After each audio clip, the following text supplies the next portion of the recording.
Previously on Dark Heresy. Whatever. Is everything okay, Hon?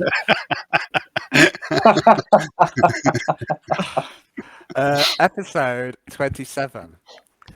The interrogation of Lynn Marino. Cell 53 made their way across difficult terrain. Intermittent rain turned the ground to a muddy bog. It was a slog to make any headway. Mosquitoes buzzed around and took their meals. Only Quintius seemed to make light work of the mud. His exquisite shoes, made from the hide of some gifted sea mammal, seemed to repel the mud. The shoes stayed unnaturally clean and dazzling. It seemed as if Cell 53 had evaded pursuit with their quarry for the time being. Arnold found a place to hold up for the night, and he, Jan, and Alexa fashioned shelter from branches and leaves to keep the elements from them. Alexa voxed in to Mother Goose, aka Flight Lieutenant Charles Ash, who listened to their reports and vowed to send one of the servo skulls to track them down and get their accurate position. With that, they would be able to extract the team. Jan healed the party and vanquished their fatigue. The group decided not to interrogate Lynn Marino now. There will be plenty of time for that later. They took turns keeping watch during the night. Arnold passed the time and cleaned the skull of Reptile's bastard. It would make a glorious trophy. Quintius used his disguise skills to great effect to mimic their captive. Only his mimicry seemed to warp the family man into a ghost or the walking dead. Jan examined the mirror that they had looted from Reptile and was sure that the item was special, unique, magical, if you will. He had been told previously that items crafted in this region of space could sometimes become more than the sum of their parts. A strange side effect of the miasma, no doubt. Alexa maintained her weaponry and ensured her las weapons were in perfect working order. The next day, the acolytes made more progress through the swamp, but then they happened upon a couple of bayou folk doing their laundry. Alexa decided to terminate them, but for once her targeting protocols seemed to oppose her action. She winged one of the swamp dwellers in the arm, causing a minor wound. Jan convinced her to cease her bloodlust. Quintius threatened the woman in a sinister manner after she'd been healed by the sorcery of Jan. There was a new steel to the fallen actor. It seemed that now he was capable to pull off the implied threat. There was something in his eyes. The crucible of Orpheus IV had changed him. It had changed all the acolytes. The woman, who had a perfectly good name, scarpered away, promising to tell any pursuers that the Outlanders had taken a different path.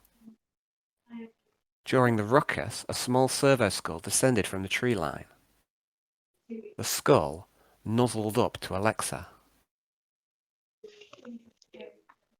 Cell 53 pressed on and found themselves at a stretch of boggy land that made it difficult to progress.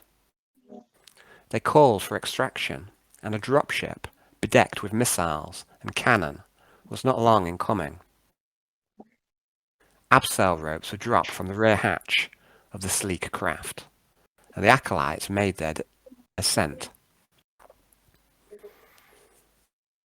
Quintius suggested that they connect their captive limb up to his clip harness to ensure that the ascent would be safe, and then they could throw down the clip harness back for Quintius. Arnold refused. Really? He could be so obstinate? It was a perfectly sensible and reasonable idea. It seemed as if Arnold refused simply because it was Quintius who suggested it. Arnold declared that he would carry Lim up himself. Folly. As the acolytes made the ascent easily, well, all the acolytes made the ascent easily, except for the Fenrisian. Devilishly strong, the Flayer was weighed down by additional equipment and looted body parts. He was carrying so much that his gear weighed as much as some fully grown men. Halfway up the rope, he struggled, and his captive slipped slightly. Surely, after such a successful mission, Arnold wouldn't jeopardize it all by dropping their quarry. It was a long drop to the ground. A fall could kill a man more easily than a bullet. Arnold was in a bit of a pickle. His muscles burnt. He was stuck. Utter folly. Alexa had been given a pair of looted boots from Reptile Merino, black leather, finely crafted and embroidered with spider webs. These boots seemed to allow a great ease of climbing. The soles of the boots allowed an uncanny, unnatural purchase. These boots of climbing, if you will, allowed her to descend and help Arnold out of his bind. She descended with ease and took off her clip harness, placing herself in danger, and she attached it to Lim, making him safe. In short, they performed the task that Quintius had originally suggested, only high up in the air and placing two separate people at the risk of death. Surely they had chosen the chaotic path. Up above, Quintius bummed a smoke from one of the stormtroopers and watched down at the aerial display. The IO stick tasted good. It had been so long since he had last smoked. Sensation rushed through him. Was there a guilty pleasure at the misfortune of his allies, or simply resignation? Having made Lim safe, Alexa darted back up the rope, climbing like a professional. The stormtroopers, Yarn and Alexa, hauled the two up to the gunship, while Quintius watched and smoked. It's working. The sun and the miasma lighting the tree line and the bayou canopy seemed beautiful. Cell 53's mission was a success. They returned to the ship. Waiting there was the pyromancer, Jagannatha. He reported to Yarn that the demonologist had made it safely to the extraction point. Jagannatha had oversaw the extraction himself. It's not working on either of your computers. I think it might work on that one. I'm trying to update this. Sorry, Al. No worries, buddy. It's all good.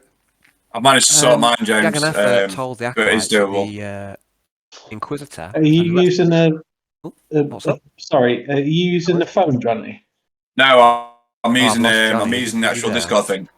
Yeah, I'm here. Can you hear me? Okay, I'm going to rejoin because I can't hear or see Johnny. So Okay. I'll be right back. I can't hear Can't Dave. hear you. Can't hear you, Dave. I can hear all you guys. I'm muted. That's why you can't hear me. Yeah. That's why. Yeah. Yeah. Can you see? Yeah, Can you see me hear now? you All and right. see I you. can see and hear Johnny now. Okay, no. I was Yeah. going to wait until Alan finished to say Discord's back up. I could see it all kicking Yeah. back in. Ah, on me. cool. Is it behaving again Yeah. now? Cool. Yeah, it is now. Yeah. Cool. Okay, so yeah, that wasn't far. So Sorry, Al. no, it's all good. It's there is never an introduction, never, where there are not some interruptions. I'm totally used to it by now. It's standard practice. It's It's just, tradition, if I did get. you will. Yeah, Tradition. exactly. I did get a little pissy last week because it went to an extreme. I Yeah. apologise if I got a bit pissy last week, but yeah, but it happens It's every okay. single introduction, like every time. So Last know. week's was beyond just a couple of introductions. It was preposterous. Yeah. We were like at 8 o'clock, I think, before we started, wasn't we? Yeah. It was. Yeah. Anyway. Yeah, it was bad. So just to finish this intro off, so where were we? So Stealth 53's mission was a success. They returned to the ship, and waiting there was the pyromancer Jagannatha. He reported to Yarn that the demonologist had made it safely to the extraction point. Jagannatha had oversaw the extraction himself. Jagannatha told the acolytes that the Inquisitor and the rest of the command staff were waiting for them in the briefing room for a full debrief. He would take care of the captives' interrogation. Lim would not last for long in the pain amplifiers.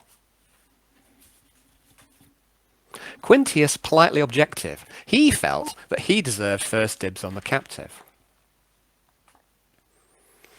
Jagannatha praised his passion for the task, but the Inquisitor's orders were quite clear. Oh, I'm Jagannatha. Oh, I've got some orders from Inquisitor. Was Jagannatha trying to keep a straight face? At the briefing room was a flurry of activity. All the officers and acolytes were there. Cell 53 reported on their success, and Alexa ported her cogitator records into the holographic projectors built into the work table. Lucius seemed pleased with the report. He inquired whether the group had come across Spinebreaker or his agents. Cell 53 reported that they had been brought on board his ship, the Holocaust, and refused his offer to turn their coats. The recording, supplied by Alexa, brought a genuine peal of laughter from the Inquisitor. A tear streamed down from his eye. It was the most emotion that anyone in the room had ever seen from him. Jagannatha returned. The interrogation of the swamp dweller had been quick.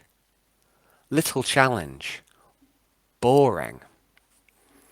Lim had squealed in the pain amplifiers. Quintius muttered something under his breath. The painting was in the Victorious, that immobile battleship that served as the capital city of the family. Yarn had been correct. Yarn had known. Yarn had always known. Yarn had seen where the painting was weeks ago. If only the Inquisitor would have had faith in his prescience. The time was now. Inquisitor Lucius Alexander makes preparation to attack the Victorious with all his might. All the acolytes were expected to join in the raid. Lucius turned to his non-combat acolytes and asked if they would agree to this purely combat operation. If they only said the word, he would deploy his bodyguards in their stead. Nixius, who had proven his mettle in the mines of Mother, agreed to wield his Xenos rifle in service of the cause. He would not shirk his duty. Lucius turned to Quintius and asked the same of him. There was a moment of silence. All around the table the staff watched the fallen actor. The rest of Cell 53 seemed to vie for Quintius's attention, to sway his choice. He saw none of them. Quintius agreed to fight. Lucius smiled, perhaps amused at the situation. It was the right decision, Probably. The acolytes spent some brief time sorting their inventories in their room and supplementing their combat equipment at the armory. The crooked quartermaster Dominic Peters forgoed his customary bribe for once. This must be serious. At the shuttle bay, before they embarked, there was a missive for Quintius delivered by an agent of the Trade Department. It was from Laura Skysinger, personal assistant to the Master of Coin. If Quintius survived his combat drop, he was invited to see her. She had something for him. At the bottom of the letter was her room designation.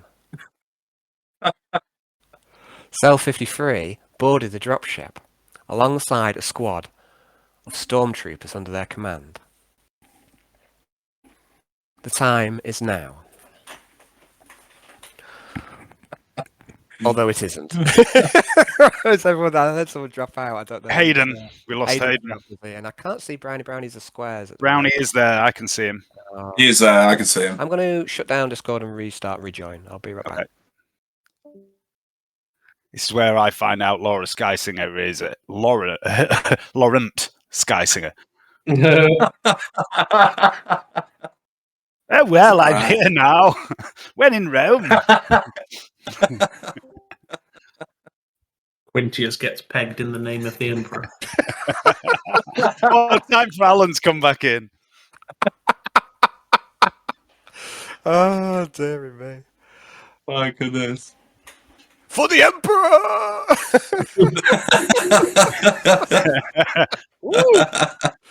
Oh, dearie me. I like how your fucking mind's always turned to the same things. I had something similar when I snuck into Can't help it. What's the name? Spring's room, and I was going to extort money out of her, or extort her to steal money for me. And as soon as I went to there, Johnny was like, "He's going to bum her." I'm like, no, Johnny, I'm not going to go. Not going to go and bum her. Check. Then. Oh, well, there we go. I don't know. I believe Kenny could have easily overpowered him. I'm not sure. It's just I just don't know if I want to roleplay with us anymore.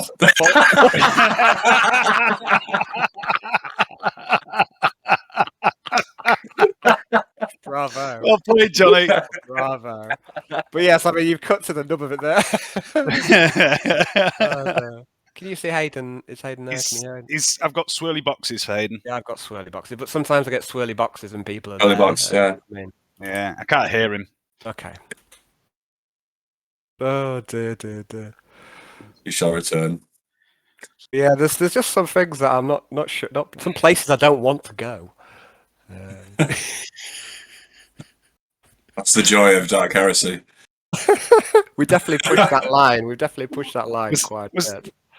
Was that where it took a really dramatic turn as well? You went into extort Spring. Johnny assumed you were off to molest her, and what happened was you realised that she had multiple replicating snow globes appearing in her room. That took some fucking turns, that little plot. Yeah, I quite enjoyed it. I think that based that whole episode of Dark Heresy, I was just going around trying to extract things from NPCs and just trying to work each of the NPCs pretty much in turn.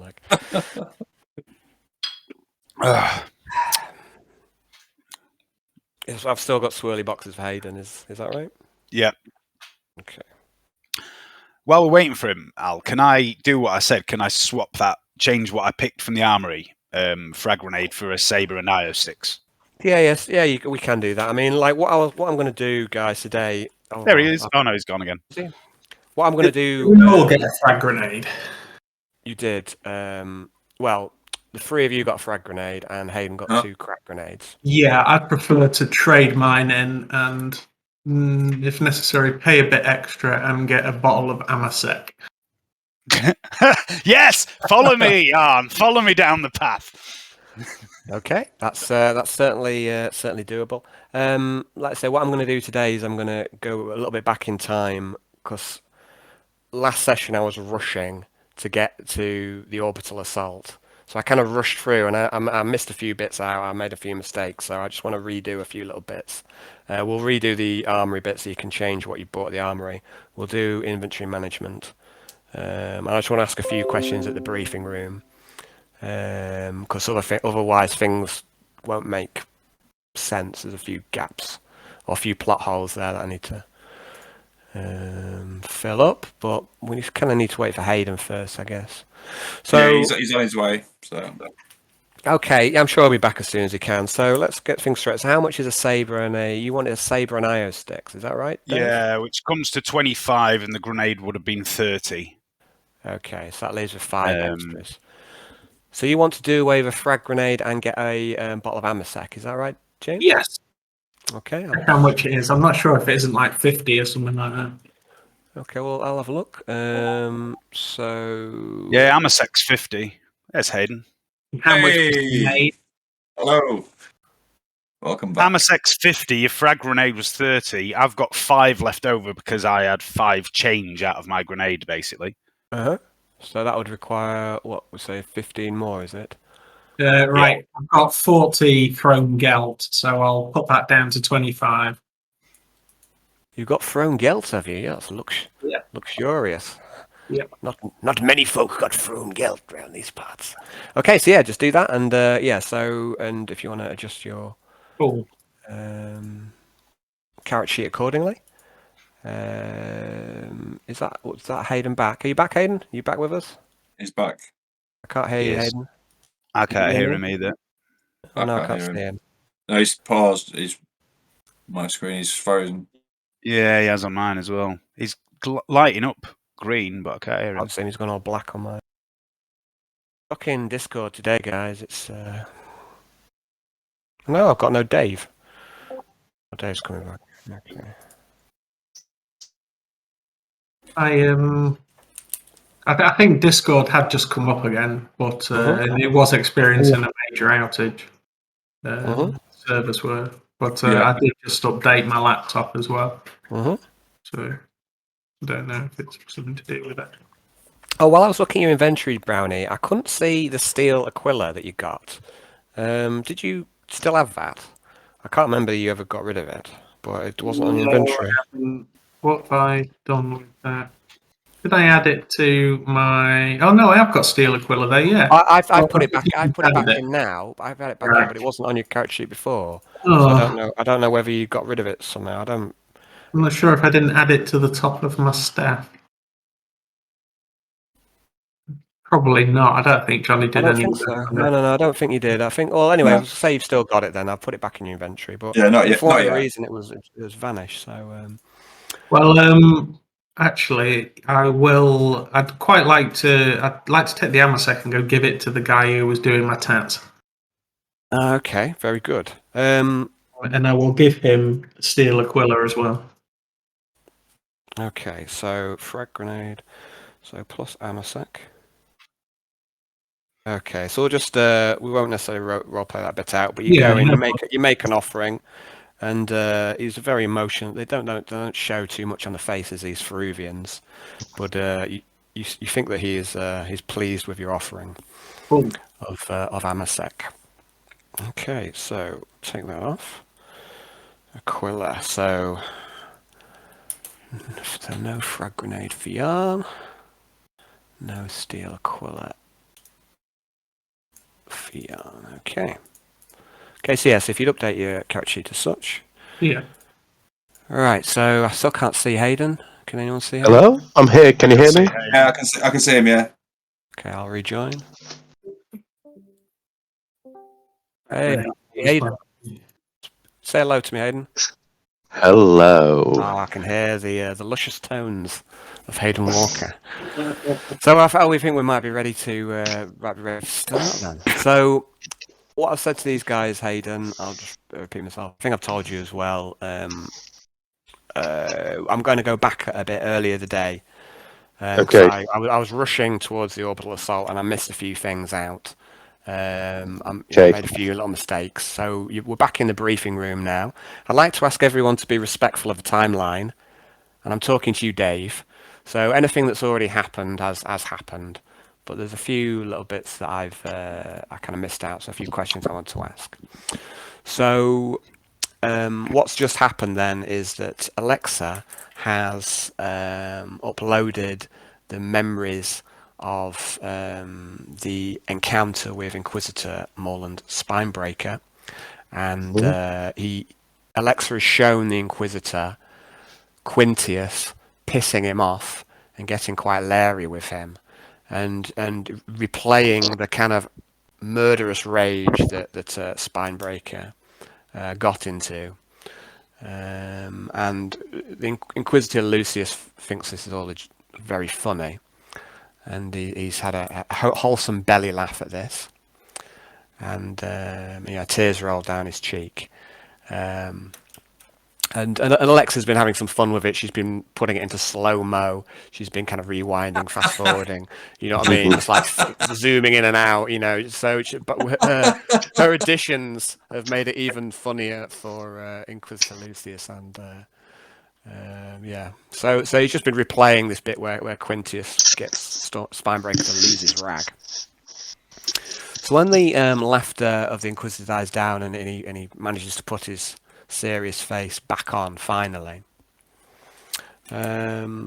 he asks you, and he says, so Spinebreaker managed to find you. He managed to track you down and send his agent, his interrogator, Dead-Eye James Johnson, to find you. Presumably you checked for tracking devices and the like. I'm going to play. I did. Flash up an image of Arnie smashing, killing the horse, but then instantly cut to the tracking device covered in blood. So it's like it edits out any of the unnecessary animals. You don't keep in there for me. It's all right. It's all right. I'll bring you a copy. I'll bring you a copy. What was that, James? Sorry, what did you say, buddy? Starship Troopers, when he sticks that blender in the brain bug's face. Basically, yeah, basically censored. It's afraid. Okay, so Inquisitor Lucius nods and he says, so when you returned to the planet, what did you do then?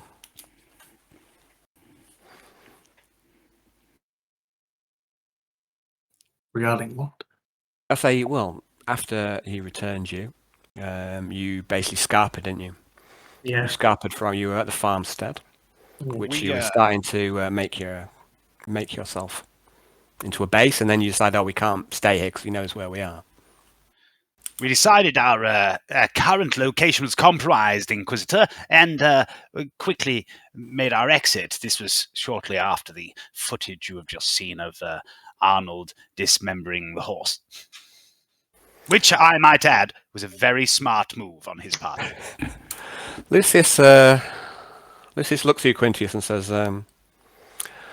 I fear, Quintius, that you've made a dreadful enemy that day. Morland Spinebreaker is not the kind of man to forgive nor forget, and he does not take kindly to being humiliated in such fashion. I fear that you made an enemy of him that day.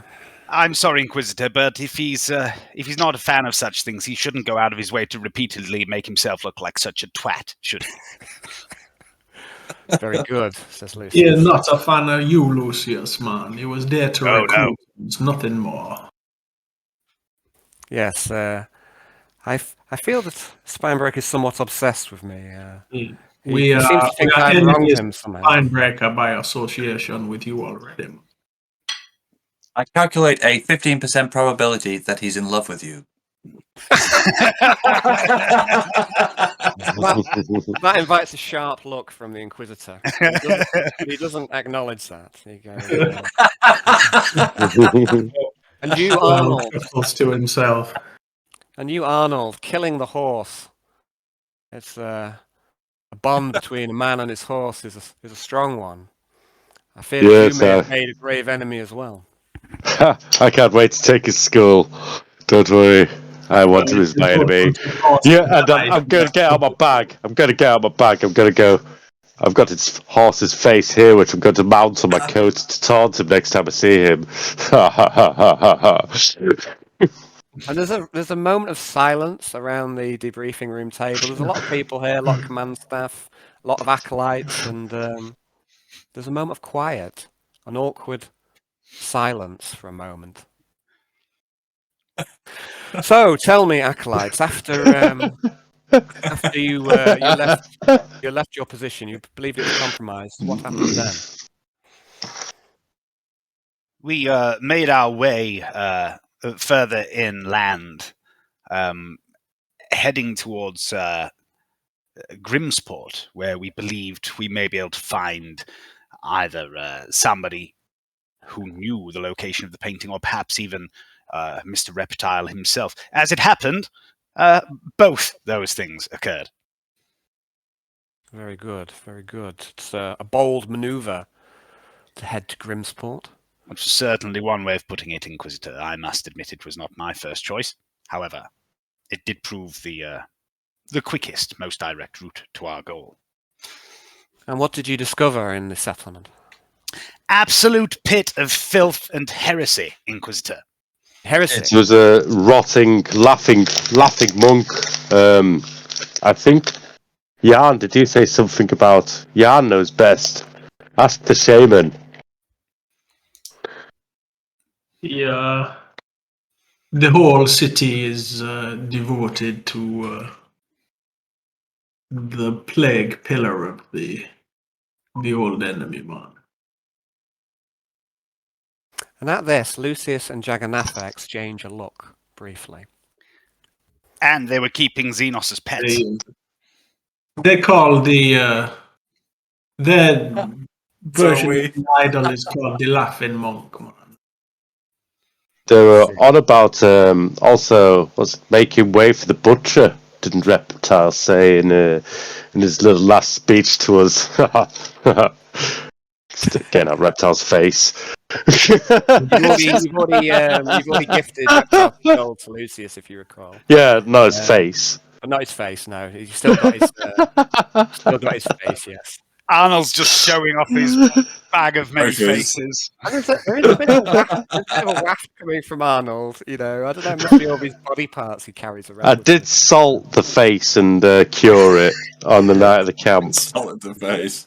You will notice on your character sheet. You'll notice on your character sheet it will say. How did you achieve this? How did you achieve this? Salted. Yeah, I've seen on some of them, so I just haven't seen the updated one. So I've put beside that on your inventory. Salted. This is no doubt. And also keeping track of the quality of your skinning. So, but anyway, so. Reptile, he was a sorcerer to the same god, man. And he mentioned the butcher. Can I assume that the butcher also devotes his worship to the same pillar of the ancient enemy, man? And Lucius says, you reason correctly, Jan. It is just so. I had feared this whole planet may be given over to such heresy. The Butcher certainly claims the planet as his own, and he claims it to be under his protection. And this planet offers tribute to him. It is reasonable to assume that he had his tendrils into the religion of his planet as well.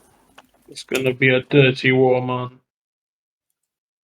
Yes, and we can expect the defences. Oh, actually, no, he doesn't say that yet because it hasn't happened.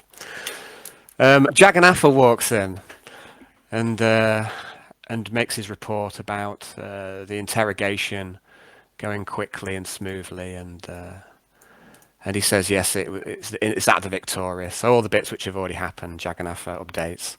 Quintius mutters, and then Lucius says, because he can say it, says, yes, I think we can expect that the Victorious will have sorcerers devoted to this laughing monk, and worse perhaps, fanatics, I imagine, a lot of them. Inquisitor, may I ask a question? Of course. What Jan just said, pillar of the ancient enemy, it appears you know what he's talking about. Would you care to enlighten me? Because what ancient enemy? The Inquisitor looks over at you and says, do you recall your deployment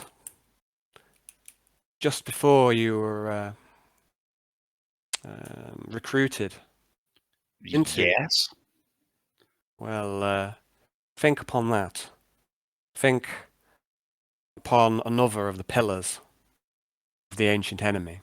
We shall discuss this in greater detail. Ah, right. Now is not the time. I'm just going to sit there and pretend like I'm going to try and look like I know what he's talking about. I'm going to start you out of character in this one in a bit, Dave, because I'm not sure what exactly is known and not known. So we might have to just fresh it out another point. Yeah. So Lucius says, Lucius explains the mission, which he did in the last game, and he explains that you'll have a squad of stormtroopers under your command. He says, Arnold, with your military background, you will be best suited to command these troops. The stormtroopers will be a squad of 5 at your disposal. Good men, solid. But they should respond to commands from any of you. But I expect Arnold will be the best suited to this role. Okay.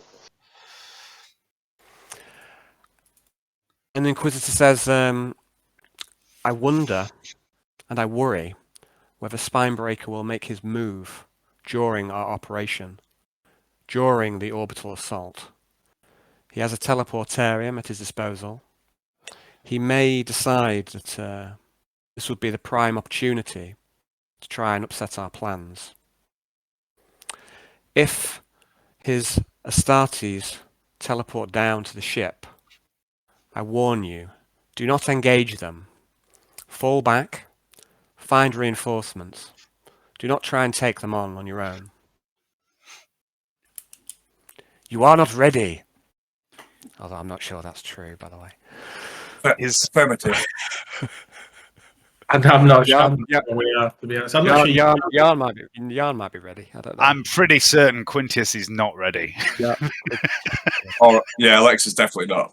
She's definitely not ready. Jan's got to do some damage, but not before he gets annihilated. A Marine could wave a chainsaw vaguely near me and knock me over and kill me with the breeze of the fucking weapon passing by.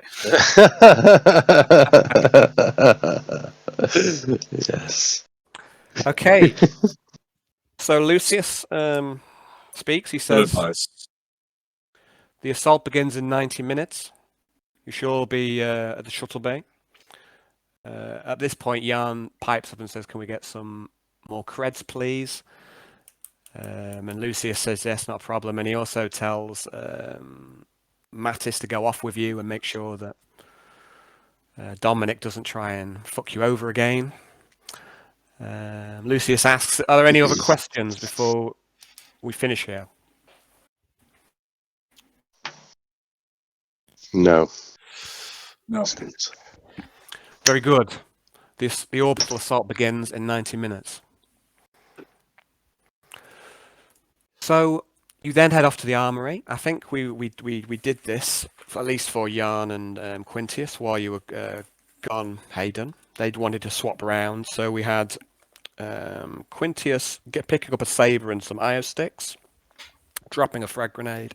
Jan picked up some Amasec in return for a frag grenade and some credits. So, Is there anything that Alexa or Arnold want to swap about your armory purchases from last time? I'm good with what I've got, really. I'm good as well. Okay. Unless there's anything what can deal with Space Marine armor in there. Crack grenade. Yeah, that's what you got me last time. So that's it. Okay, so you now got the chance to do a bit of inventory management. Woo! Yay! Right, first off, before anybody goes to the chest, take your stuff out of my inventory. please. And then you can stick it in your own inventory. Let's have a look what Arnold's got in his inventory, which belongs to other people. I think that the majority of it has been retrieved. If I have a look through your inventory, I think so. I think Dave kind of pushed a bit ahead here, and he's already done his management, I think. So all of his stuff is now out of your inventory, and that was the bulk. That was the bulk of it. So I don't know if anyone else was using you as a. Did you have anything in there, Alexa? I don't know. Can't remember. I don't think so. I'm looking through. I think that Alexa's all right. So I don't think there's anything there if you need to worry about, Hayden. I think all the stuff in your inventory is yours. Oh, so I don't actually need to drop anything then because I'm properly underweight. You don't need to drop anything. You have the option to if you want to. I'll put the heads and skins in my room. I'll get a flush six-toed Steven's foot down the low. And okay. So we'll start with We all Hayden. know how sci-fi fucking films start with you flushing random shit down the toilet. Can you? Exactly. We'll also just like I say, we'll also do your loadout for the coming fight. So I'm just going to put you onto another map, which is Arnold's character sheet. Hey. So this is my take on a World of Warcraft. So we've got like different slots for different items. So this is your loadout at the minute, Arnold. So I've got your obviously your flax there. So you've got something on your face, which is sunglasses. So you've got a red scarf around your neck. Ballistic weave overcoat is also taking like a slot, if you will. It's where your coat would go, or robes, or cloaks, or stuff like that. You've got Phobos in your hands, combat boots, and you've got 2 charm slots, which are where you put trinkets or other items like that. So I've put you 6-toed foot there and a horse face. Excellent. But it looks like you want to chuck the 6-toed foot down the toilet. Is that right? To be honest, I kind of want to keep the 6-toed foot now you've put in a charm. I just want That's why I wanted to show you this before you chucked it down the toilet. I want to leave it in a pickle. I'll leave it in the room, and then I'll pickle it when I get back and get rid of the bones off it. Staple it back together as a lucky charm for the end of my axe. So I want to ask: is there anything? Are you just going to go in with Phobos, or do you want to go into the battle with your weapon out, like your gun out? In which case, what gun? So what do you want in your left hand and your right hand? When you I would like to go in with my shotgun first, and then change over to Phobos on my back once that's out of ammo, and have my pistol ready if I want to carry on shooting. So. Okay, so it's going to be shotgun then. It's going to be the weapon of choice because you use that in both hands. Usually, is how the way shotguns work because it's a basic. Yep. Can I put a strap on it while I'm here? Fashion a bit strap out, a bit of material. I'm sure you've already put a strap on your shotgun, mate. I remember. Let's try. I'm sure you've already done it, so I don't think that's necessary. So what are you doing? Are you going to have that in your hands then? As you? Yes, I am because things start at range first, don't they? Okay, so we'll go with shotgun. Okay. So what about your gear? Is there anything else that you want to drop out of your inventory? You've got quite a bit in your inventory. I have. Let me just bring that up. I need to get the sheet. I've got my inventory here. I can see it. Okay. A militia's head. Malicious head, yeah, a malicious head. You took one of the malicious skulls. Okay. Yep. I'll start all skulls and body parts apart from. Yep, into my. And faces. Yep. Yeah, and then basically everything else is just weapons and ammo, isn't it? And a bit of rations. Okay, are you doing anything with the skull, or are you just putting in your chest? I put the skull could what eyes? Well, you've got That's one good as eye. well. You've also got the bastard's head. Yeah, they are my pillows now. Gonna be your pillows. Yes. Oh no. Okay. So one eye. Oh no. Nice.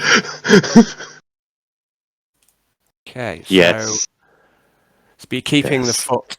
Okay. So I got rid of all the body parts. You're now on 40 kilograms carried with a carry limit of 90. 99. I'd find my 10% bonus. Oh no, you did. You're right. I'll increase that. 99. Yes, Okay. I'm a So that's pack you. horse. Okay. So I'm going to just put us back onto this map, and I'm going to just put the skulls in your bed.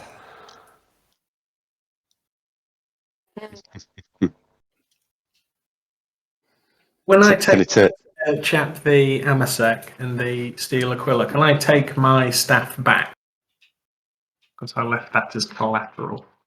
You gifted him your staff. You don't know how he would take it if you asked for it back, but you imagine that he wouldn't take that kindly.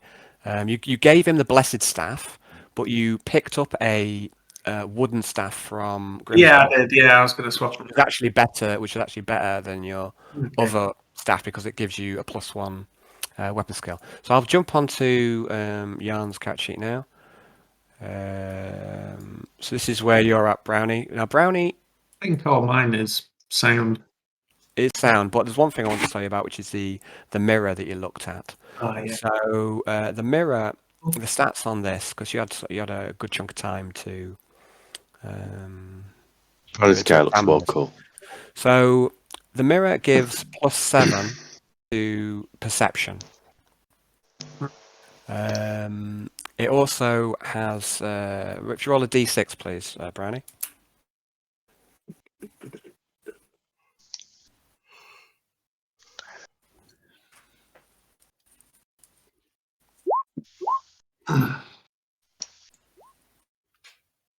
What did you roll, please? 4.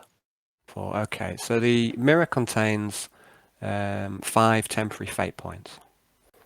So that's if you like, the stats on the mirror, which is effectively not a magic item here. So Brownie, compared to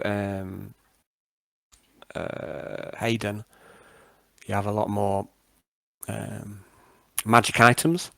So you've only got like 2 places to put charm. And the minute you've got a total of 4 charms, so you can only use 2 of them.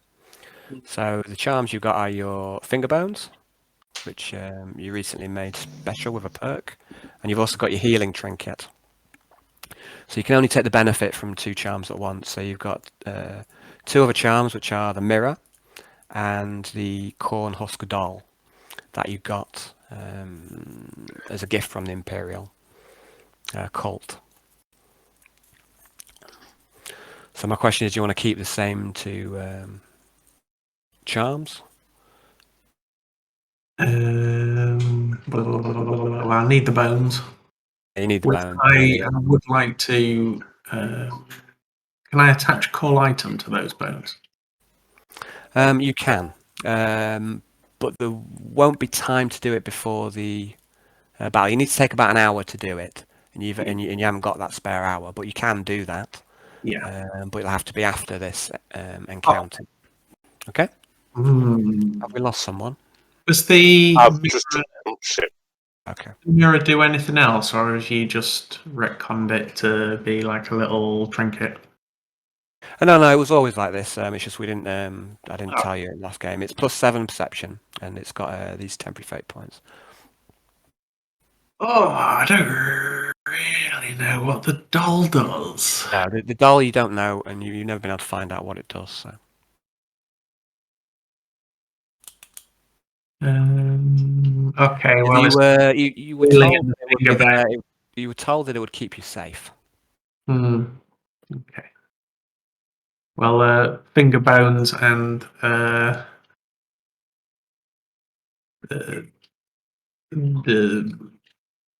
finger bones.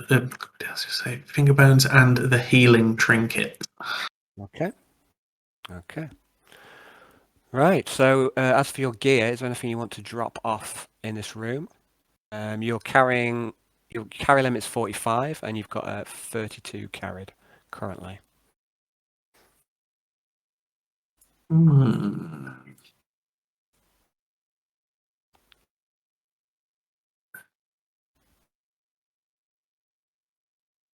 Quite. All right, yeah. So the shiny bits and the 20 teeth and the orc shooter, I can go. Okay, so you're just putting them in your chest. Where's the shirt? I'd say teeth don't take any weight up. I just, for whatever reason, I don't track money as a weight. I just no one's got time for that. So apart from Dave, might have time for that, but I don't assign weight to money. Oh, you quite are you, Dave? Are you? I said I don't even do D&D. Everyone's got purses of holding in D&D. Very good. Yeah, our life's too short to keep track of weight of gold. When you're carrying fucking 20,000 gold and you can't move. So, is there anything else you would like to leave in the Malevolence in your inventory? You're down to 26 kilograms now. No, that's fine for me. I think everything else I'm going to use in one way or another. Okay. What about your weapons? So, las pistol and staff. Are you happy with that loadout? Yes, thank you. Okay. So, let's go next. Quintus or Alexa? Quintus, you can go first if you want. Okay. So this is Quintus. Ooh. Very charming in the gas mask. Oh, I didn't realise I was. Go back to mine now. I didn't realise mine was on there. Or do you miss it? There you go. Here's yours, Brownie. It has mirror. Oh, I got some purple shit. Your guy looks really cool. Yeah, that's Marcus from Malifaux.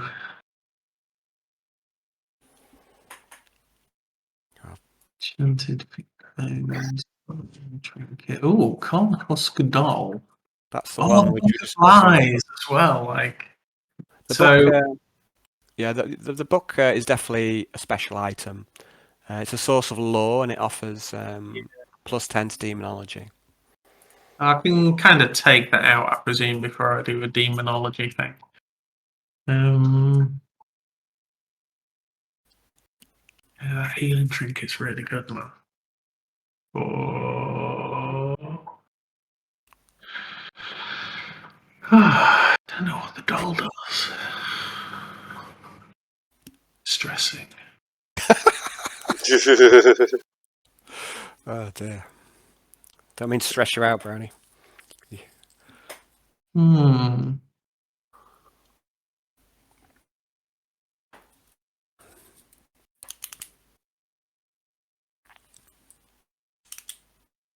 I'm gonna swap the healing trinket with the mirror. Okay, in that case, I do know Quintus was eyeing up that mirror, but What's your perception, Quintius? Just to metagame a touch. Is he deaf again? are you muted again, buddy? 37. 44.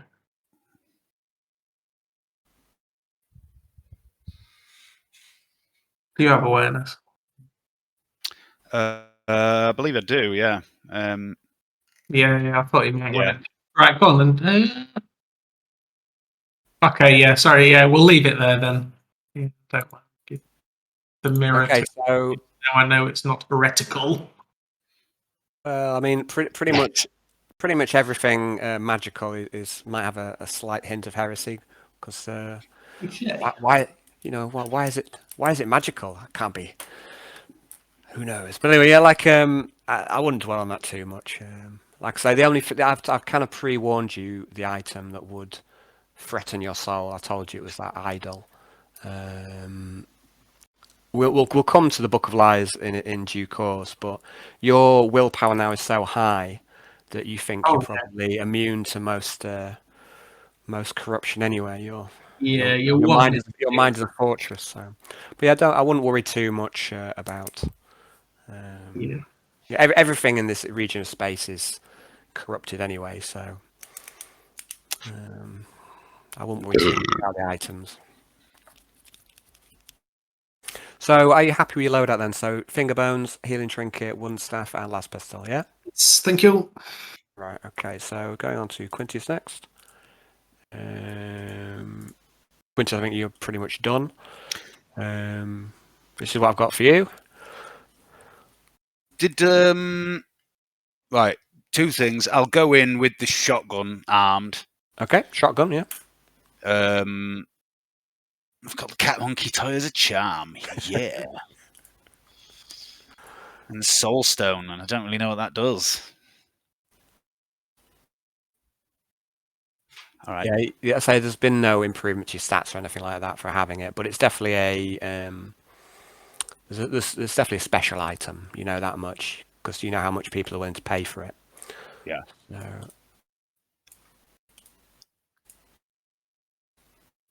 okay, so start with a shotgun. Yeah. And what's the other thing I was going to do? I've put the saber on my inventory and put the weight in. And I was going to change something, but I can't remember what it was. Oh, yeah.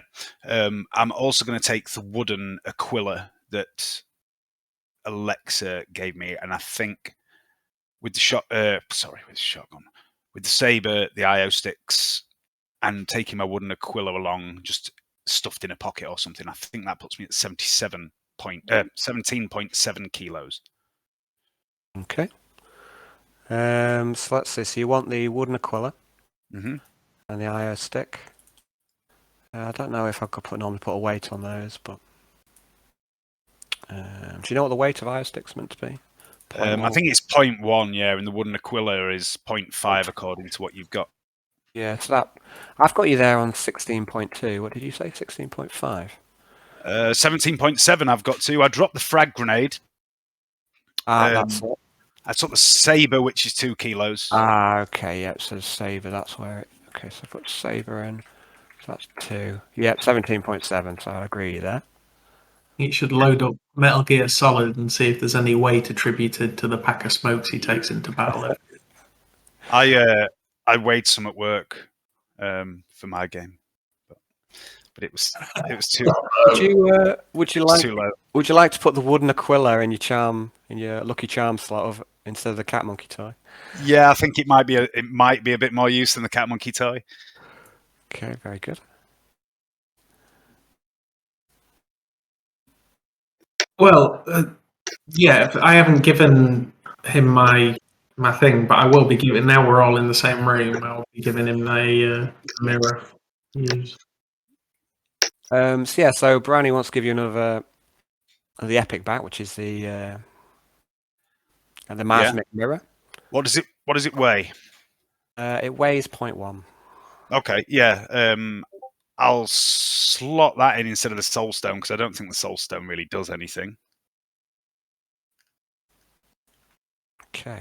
But Jan obviously knows that the mirror does. Yeah, he does. Okay, so if you'd add if you add 7 points of perception onto your character sheet for me, please, Dave. Yeah, no problem. And like I say, you've got 4 temporary fate points. 4 in the mirror. 4 or 5. Awesome. Did you roll a 4? Did you? I did. 5 then, so it's d6. Oh, 5. Okay. Yeah. So let me just put this. Copy. Yeah, talking about Metal Gear Solid, I just remembered I was running around Star Wars online and I spotted a dude called Solid Snoke, which I thought was a fucking amazing name because it's Solid Snake in it, and yeah, he was called Solid Snoke, which was a cracking name for that.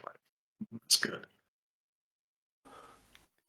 Right, so 7 points of perception. +2, 44. Cool. Okay, so you're happy with that, and so shotgun, wooden Aquila, miasmic mirror. Yeah. Okay, cool. And I'm running about with 7 fucking fate points. If only I could get the fucking fated armor on top of the mesh. So you're taking I'm gonna roll to take a piss. You're going to take off then the fated armor, and what? You're going to put it in your chest? I mean, I can't carry it. I don't think. Okay. I don't think I've got it in my inventory, have I? No, I don't think so. No. It's Yeah, even heavier. It's like even heavier when you're not wearing Yeah. it. So. I need the protection of the mesh. It gives me better protection. I think we all do. To be honest. Quintius, Hmm. you make to remove the bone hide armor. Oh, dear. Such a curious item. So far away from anything you would ever have imagined yourself wearing back on Scintilla. And yet, the bone hide armor has a certain charm, a certain panache. You recall well the beast from which the hide was skinned, a foul gator dwelling in the rivers of that cursed world. So bizarre, it barely seems real that you would hunt the foul gator from a fan boat on such a primitive planet with an ally known as Old Gumbo. Traitor. Whatever happened to him, you wonder? He ran off and grassed on us. And you recall the shirt... And you recall the shirt of bones that Yarn wore when he started his mission on Orpheus a fortnight ago. A fortnight? Seems like a lot longer. The clattering noise it would make as he walked around. And from the bone shirt and the gator hide was fashioned an item of great class. The bone hide armor looks fearsome and almost demonic in nature. And you flatter yourself that you can pull off wearing this dread armor. Perhaps not quite as well as Yarn did, mind. You remember that fight, indelibly burnt into your mind down on the planet. The fight around the drowning pool. Blood seeped from the rocks and the trees and rained down from the sky. The dead walked. That fight that seemed to go so poorly, that seemed to slip out of control. You felt alive as you stared death in the face. And your look was running hot, devilishly hot. You've been growing more adept in combat, surely, but in the heat of battle, raw luck counts for something. They say it is better to be lucky than good, but you prefer both. You don't know why, perhaps some unconscious part of your mind is trying to tell you something, but you are sure that the bone hide armor is somehow responsible for your good fortune. You think that it may have even saved your life, perhaps even saved the lives of the others in Cell 53. This armor is fated for something. To let it sit unused in a chest gathering dust doesn't seem right. Perhaps it could be combined somehow with the mesh you've just purchased. Alexa has some skill with armor and weapons. Perhaps she could work on it. Alexa said that she was working on an axe for Arnold. Yeah. But it seems to you that Arnold's a bit too fond of his existing axe. Far too fond. So yeah, so as you take off the armor, and you do realise, of course, that modern armor is what you desperately need from when you're going into such a deadly combat operation. But you do feel a pang as you take the armor off and put it in your chest. I'm going to give it a fond pat as I put it in the chest. Okay. And I'm going to say to Alexa, Miss Alexa, when we get back from this, do you think you would be able to do something with this fancy armor of yarns and this wonderful chain mesh weave business that I have? I'm sure I could. Be very much appreciated. Anything for you, Quintius. Well, almost. Well, almost. Haha. Yes. just pat you on the shoulder, like that, as if it was like there, and then just walks off. I'm just going to pat the armor again in the chest and go, see you soon. Okay. So, are you happy with your loadout? I'll make it awesome for you, and I'll make it stylish as well. If you've got any specific requirements, just let me know. Yeah, well, it can be done. It can be done. We have the technology. We have the technology. Okay, so Bring me cravat the cravatonator.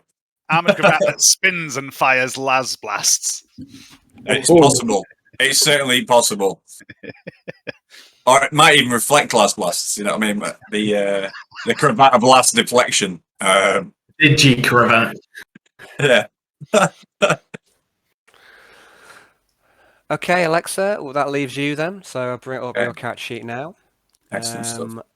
I must say I'm loving this World of Warcraft style thing. I'm well into. Far too much time on this. No, it's wonderful. It's glorious, man. But no, because I love like the stuff I should be working on, working on in my campaign, but instead I just like waste loads of time, like just doing this. No, it's not a waste. It's, time well spent.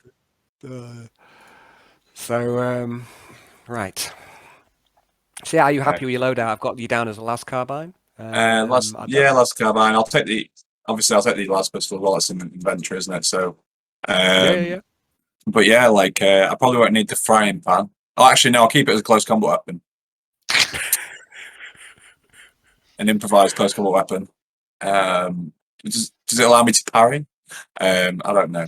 It's probably counts as unbalanced, I would have thought. I don't mind. She's terrible in combat anyway, so it'd be more amusing for us to carry a frying pan than anything else. She's got a knife. Yeah, she's okay. She's all set, really. I think the last. Yeah. I mean, I don't think yours really needs any. No, it doesn't. So, but however, your inventory does, in the sense that you've got 49 kgs carried, Right. and you've got carry limit of 45. So you need to drop at least.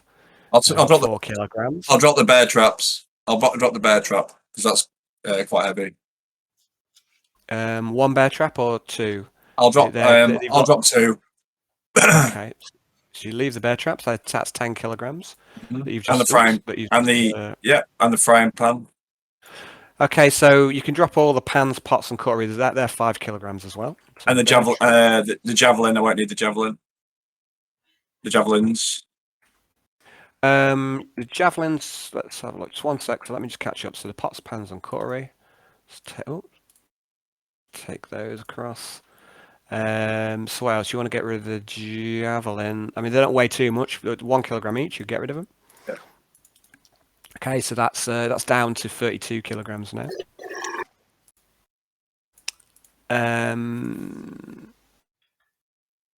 You've got 2 long-range Voxes. They're 4 kilograms each. I know. You probably only need 1, but I'll take one with me.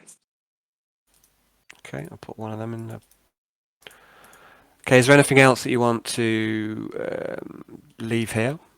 Yeah, just anything like non-essential. I just need weapons and the combi tool I'll need, just in case I need to break into anywhere. Okay, non-essential. I mean, you've got an extra shotgun. You probably don't need that. I don't That's know. 5 kilogram. I don't know. You want to keep that? I'll keep that because I'd like to, I like to keep it handy for close encounters. So that's fine. So I've got in your inventory now: las pistol, las carbine, knife, flak helm and vest, toolkit, photo contacts, a map of Port Chula. We can probably just remove that because I don't think you'll need it. Don't need that again. Silver pendant, that doesn't weigh much anyway. Rope, combead, a defunct Auspex. I'll leave that as well. Leave that. Boots of climbing, clip harness, Yeah, keep that. Bodo's ring, combi tool. So you've got a toolkit and a combi tool. You don't really need the Yeah. toolkit anymore. No. So I'll take that out if you want. Yep. Data slate, shotgun, Vox, croc teeth, spare parts, circuits, frag grenade, and overall. So you're down to 24 carried now. So Yeah, you're well under your limit. Okay. Definitely need the data slate though, just to sort of upload any sort of updates on. Hey, who's put 30 things underneath it? Hey, dude. No, that is not me this time. Well, That's Dave. you're the But boy Dave who is played laughing like a little naughty schoolboy. It just looks like that's what she's doing. Look,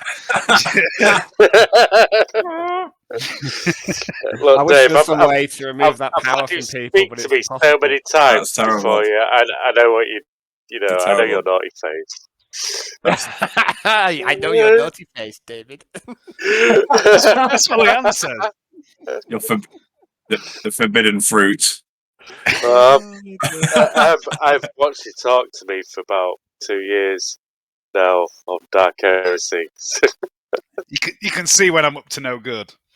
Yeah. Okay, guys. So you've all got your loadout. You've all got your inventory in order. Quintius, you notice that over by your bed, it looks like, I don't know, you're not quite sure, but it looks like some bit of offal or something. Oh, yeah, I see that. Good girl, Kara. Are you guys all done? Is there anything Yep. you'd like to do before we can move on? Can I bless some weapons and stuff as well? That help? Can I do that if I've got any? You don't. You're not a cleric or anything like that. No. you Machine don't- oil. No. Have I got any machine oil? You've got some, I believe. I gave you some. No. Yeah, but I think you used it. What did you use it on? You already, because I've taken it off your inventory, so I'm trying to remember. Yeah, I think I did use it. Yeah. I think you've already used it. Yeah, I think I did. Well, my auto pistols. Oh no, that was your auto pistol is blessed with the oil. that was Bodo or whatever, wasn't it? Yeah. But you've also got a spare one for Alexa. So I can't remember what you blessed, Alexa. But would you like to bless your pistol or your carbine? Yeah, I'll bless the carbine because Carbine. Okay, so the carbine will ignore the first jam. So Cool. ignore first jam, and your articulated auto pistol, Quintus, still ignores the first jam. Yeah. So I'll just put that on there. Where is it? I'd like to stop for a moment and dedicate a few more schools. Trying to, rededication a few more schools to my ex. Okay. Right, guys. So, shall we move on then? Back to the shuttle bay. Yep. Quintius at the shuttle bay. There's the emissary of trade. He hands you the letter, as we've already done. I just want to ask you the emissary. He wants to know: is there a reply?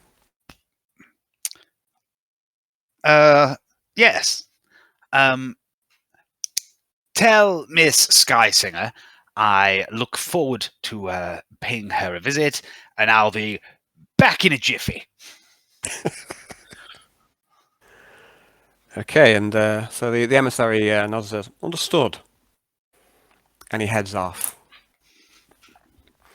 So we're now back basically to where we finished in the last game. So thanks for that little diversion there, guys. Sorry about that. Like I say, we've gone a bit around the houses to get there, but we're back to where we started.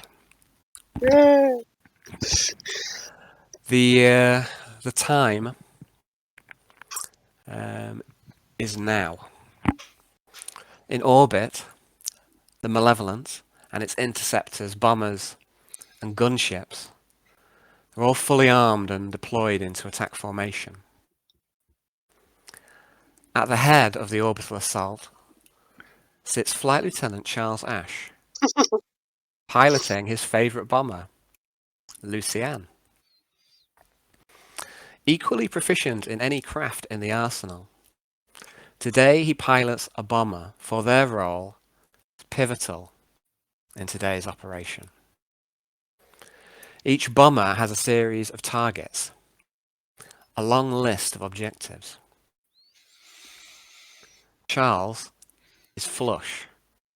Adrenaline courses through his veins, as it does before every operation.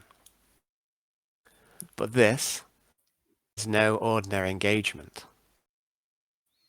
Ash has never known the Inquisitor order a full orbital assault upon a world.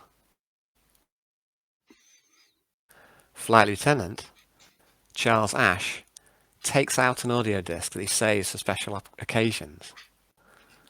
On the disc, in handwritten ink, reads classical music. He feeds the disc into the audio player, and the music ports out into his and every other craft on the attack. We've seen this bit before.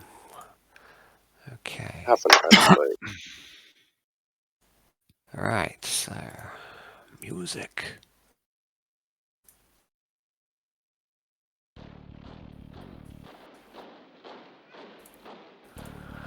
Oh, yeah. I've lost my bit. I've lost my The plane! mammoth tanks. Mammoth tanks are being deployed. As the classical music plays, the orbital assault begins.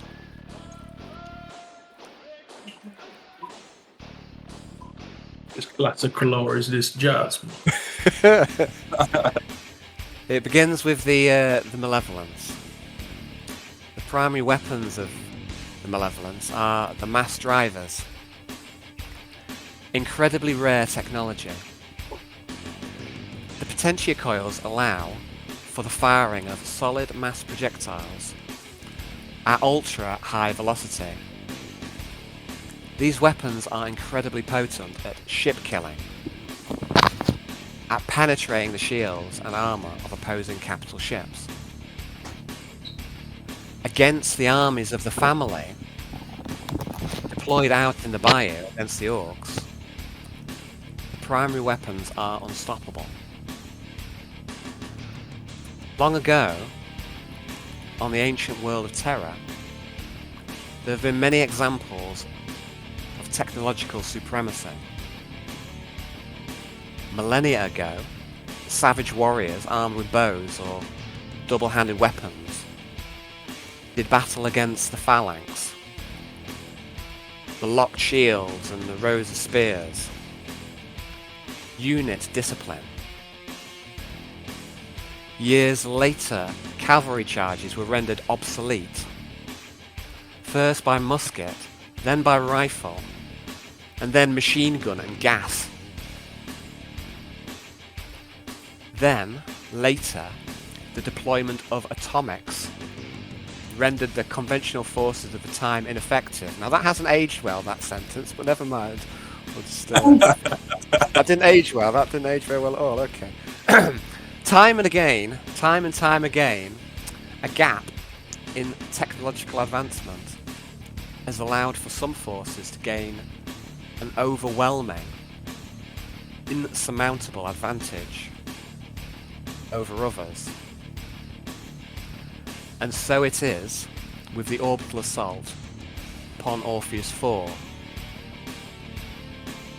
The Imperial Stardate is 646 Mark 818 Mark M41. It begins with the Malevolence and her primary weapons. They fire 3 times. The mass drivers obliterate fleets and armies of a family out on the bayou.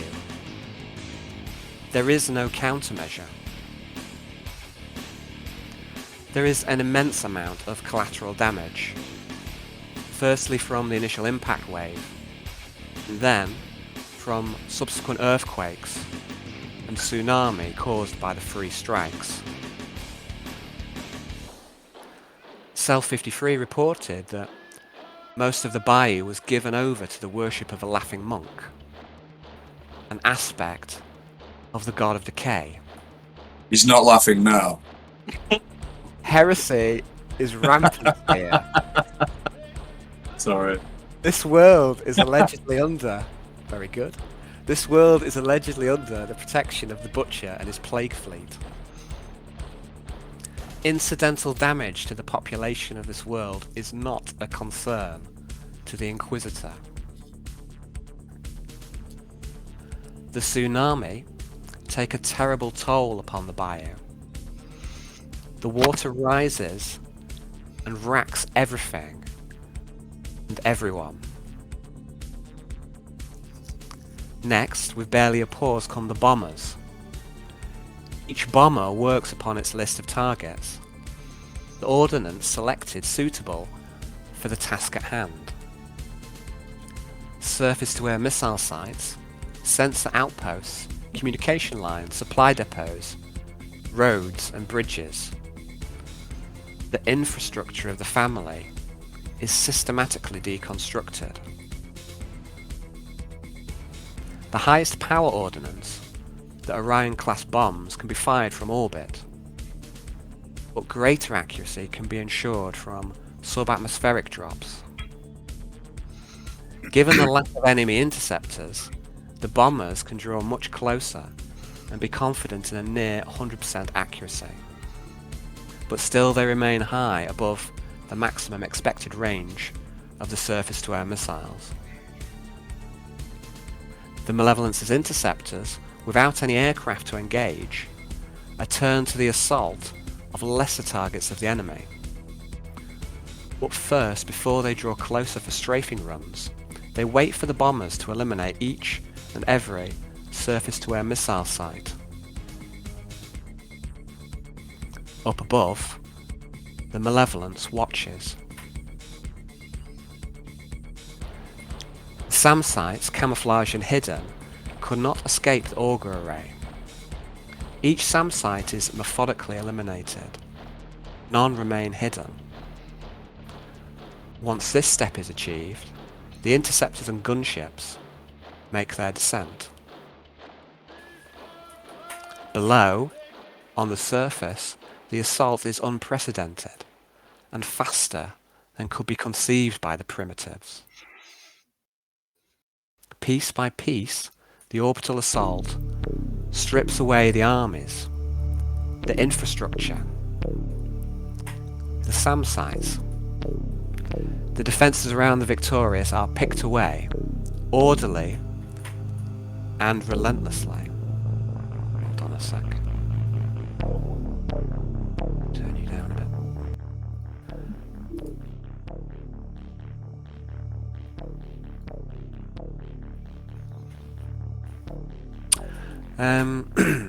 Then the weapons of the Victorious itself are taken apart one by one. The family, their shock troops, the mutant fanatics, are not easily cowed. New forces are raised quickly to come to the aid of the Victorious. At Grimsport, a huge flotilla of boats is assembled. Smaller forces coalesce around other settlements speckled across the bayou. But the tsunami, the terrible tsunami, have racked a heavy cost. The forces coming to bear are much smaller than they could have been. On one of the boats, in the Grimsport flotilla, is little Cletus Digger and his companion Cell. No! Like the war crimes commence. It's terrible. Well, you can't forget running away with Alexis harpoon gun. Yeah. Say. Technically, Alexa gave him Can you look Bannon after this? to look after, and she never returned. But anyway, Yeah, just that's coming true. to that bit. Cell wears a ludicrous metal helmet, fashioned bespoke in the forge, especially for his oversized head. In his hands is a hunting rifle. Little Cletus Digger is armed with a harpoon cannon. The harpoon cannon is polished and gleaming. He has maintained it and ensured it is looking as pristine as it ever has. But Lady R never returned to collect it. Lady R is a traitor. She betrayed him.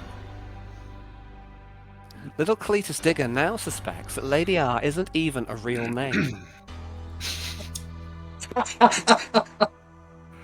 They say that both Reptile and Lim Marino are missing, along with Lady R and the other Offworlders. Behind them left only blood and corpses. A fine mess. But Little hopes that he can make it right again. Little and Cell head to war. It is Flight Lieutenant Charles Ash himself who drops the Orion-class bomb on the Grimsport fleet.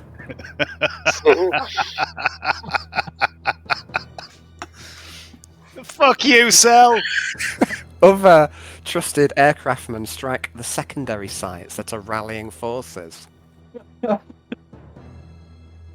There will be no reinforcements to the victorious. The bayou lies in ruin, and along with it the family's hope of ever rising to power. Drain the swamp! Very good, very good. I like it. Only the Victorious itself remains relatively unscathed. Its heavy cannon and SAM sites are destroyed. The force of fanatical heretics remain bunkered down inside the battleship. The painting must be extracted intact. Thanks, babe. Wings of gunships make their approach. The entire force of Lucis's stormtroopers, bar the Inquisitorial Guard, make their way down to begin the final attack. In one of the gunships are Cell 53 and a squad of stormtroopers at their command. Their mission: kill the heretics, find and retrieve the painting at any cost. The time is now. Whoa! Let me see your war face. The gunship. Nicely done, Alan. Thanks, buddy. Very nicely done, yeah. The gunship makes its descent, and in the gunship are the 4 of you and 5 stormtroopers. The The descent is violent, but Arnold, for once, you do not fall asleep. The adrenaline at the upcoming battle is coursing through your veins. If anyone wants to say something to the others, now is the time. If there are any preparations you want to make for the battle, let me know. No, it's time. I'm just going to relay Vox traffic as we're descending so that people are aware of what's going on. Okay. I am good to go. Happy hunting, everyone. This should be fun. Are any of the stormtroopers, or would I even recognise? I don't know what they're wearing. Are any of them the one that gave me the cigarette on the pickup? It's difficult to tell because all their armor looks identical, but you don't think so. Right. You're not certain, you're not 100%, but you're pretty sure.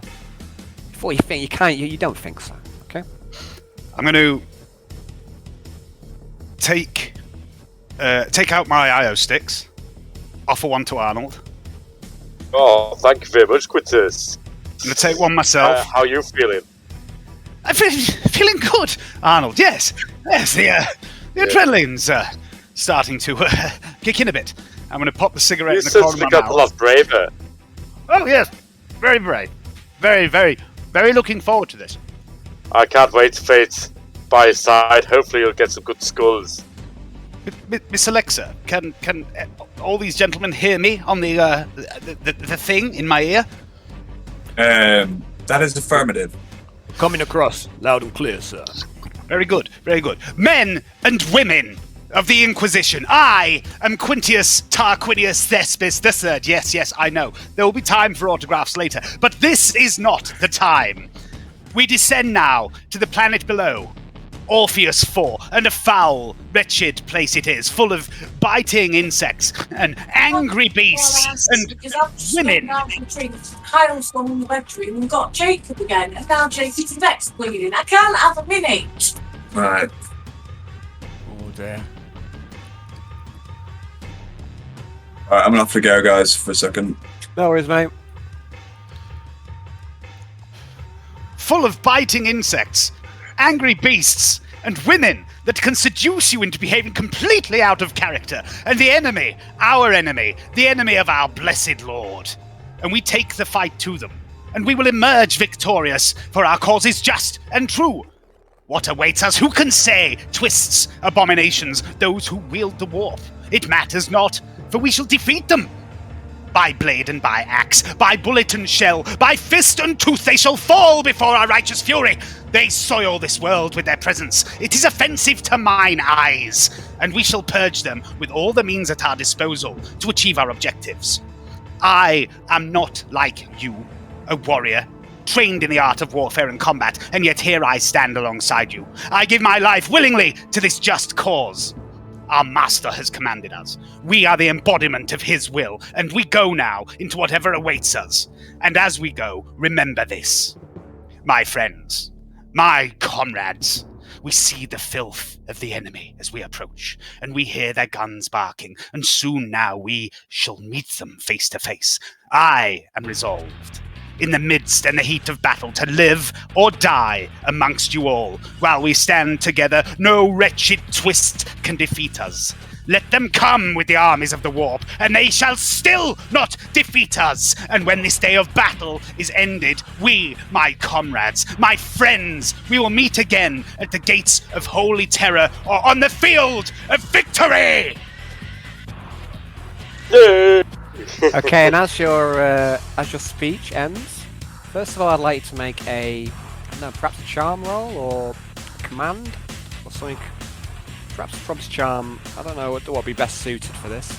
I was trying for command, even though I don't have it. Trying for command. Okay, we'll make a command for listen, please. Do it. Oh, so close. Okay, it's not bad. So, and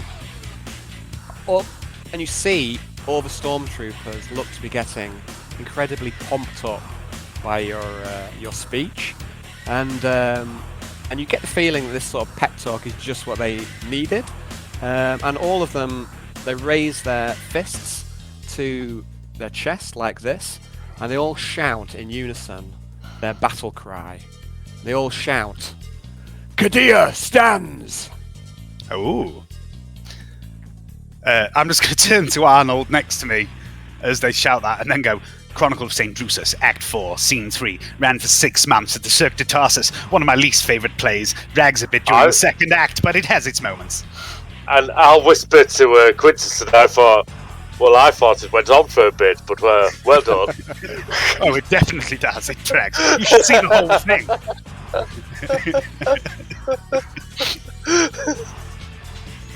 Over the comms, well done anyway. Over the comms, against the background of the classical music, comes a voice. Disembarkment in 30 seconds. Shortly after, the rear door of the gunship comes down. Air rushes through the chamber. The stormtroopers disembark and they all shout again their war cry, Kadir stands. And you disembark as well, I hope. Yep. Onto the deck of the Victorious, and you're greeted immediately by small arms fire. I'm going to raise my shotgun and go, which end's the loud end? The deck of the gunship is beset. Or rather, sorry, the deck of the battleship is beset with destroy weapons and corpses. And I would like you all to roll initiative. Gladly.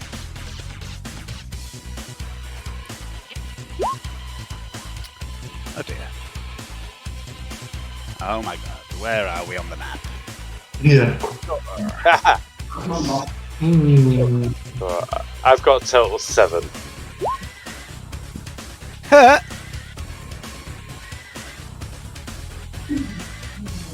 Oh, just gonna grab a beer. Okay. Count my spoon. I've been whittling tonight's project. Well, while Dave has a wee. I'm quite happy with that. It's like deep. Deep. Spoon so deep. Deep, Okay, yes. so what, have you made a roll, Jan? Concave. What's that debt? Sorry, I missed that. Said concave. Concave. Ah, right. Okay. Cool. So 7.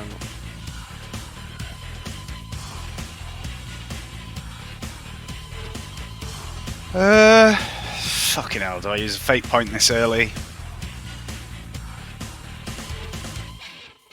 Not to give too much away, but you probably don't need to here, I don't think. Alright. Yeah, to be honest, I wouldn't be that keen on fucking getting out there anyway. Let the others go first.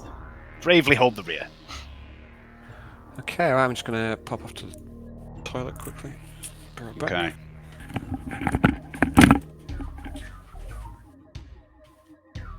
My speech was stolen off a famous speech by some queen from real history. Nice. Pretty cool. Individually, I can either shut the music off or not. I want the music on, but I don't turn the volume down. Jukebox. If you go in the little cog in Roll20 for my settings, and then there's audio and video, you can adjust the volume. Yeah. Oh, that's good.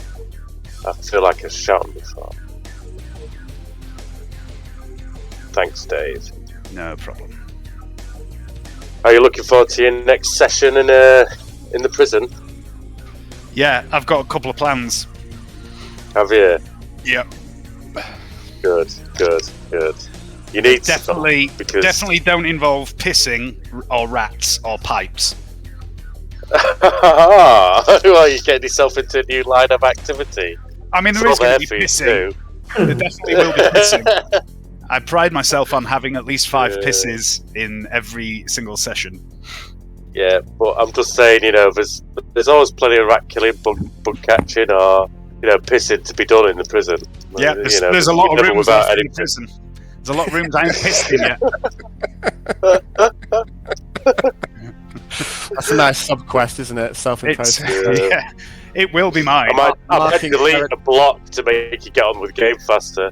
I especially liked how, because Hayden's been fucking with the maps all the way through my game. I know he's been doing it with your game as well. So yeah. The fact you immediately go into his game and then start fucking around his map and giving him a taste of his own medicine. That's exactly what it was. There's no real purpose for it, but yeah, it's kind of fits though. It does fit the character. It does fit, and it's also twofold that I get to abuse Hayden's map in a way that makes sense, so he can't even complain that much.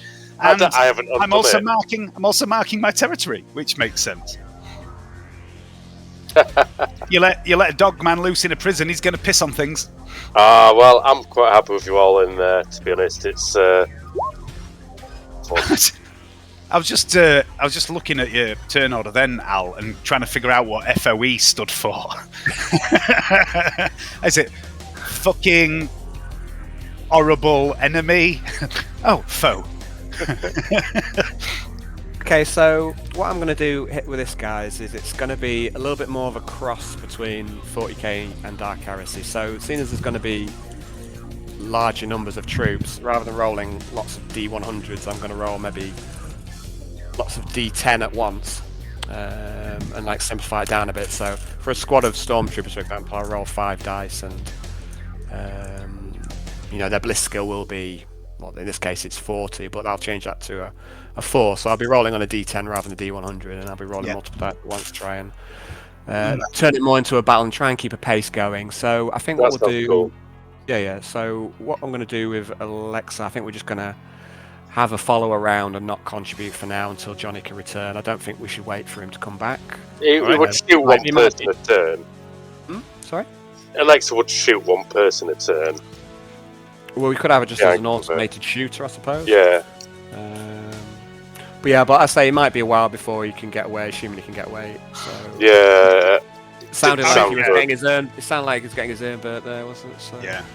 I would say that Alexa would probably just shoot at things because that's what she does in most combats, isn't it? So Yeah. Okay, so the stormtroopers have initiative, and it comes over to Arnold, and well, it comes over to the whole group. You're all in a group chat. Okay. Hello, stormtroopers. Target sighted. Annihilate with full aggression. Okay, so I'm going to make 5 rolls. They're all armed with shotguns, and they're going to shoot over at the militia who are over by the doorway. And of the squad of 5, 2 of them land hits. Okay, so we've got 13, so that'd be... So one militiaman is killed outright, takes 10 wounds, and another militiaman takes 3. So that's the stormtroopers go. You see militiamen waiting by this doorway. You see the deck of the Victorious is ablaze in many places. It's been rent with bullets, there's corpses, damaged weaponry. Your objective is... Oh, hey, guys, I'm going to go because I've got some major shit going on here. If you just, Al, if you just play me. Okay, no worries, mate. Take care, mate. See you later, buddy. See you later, buddy. Alas. No, this is some... Oh, well, it's... I didn't know whether we'd be able to come back. That's a shame. All right, we'll just have to carry on, and I'll just automate Johnny. Or one of you can decide how he wants to shoot.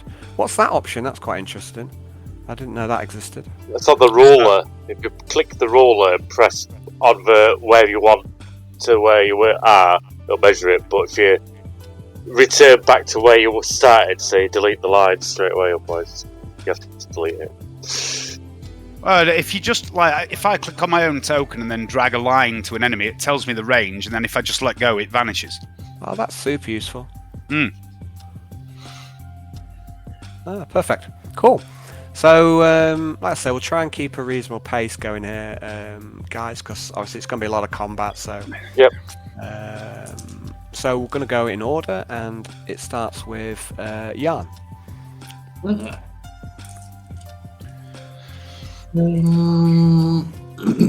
Right. Let's. It's a shame as well because like Johnny's been quite valiantly sitting through, you know, lots of missions where there's no combat whatsoever. Yeah. And you know full well that he wants to fight. And when he finally gets to a purely combat mission, he's been called away.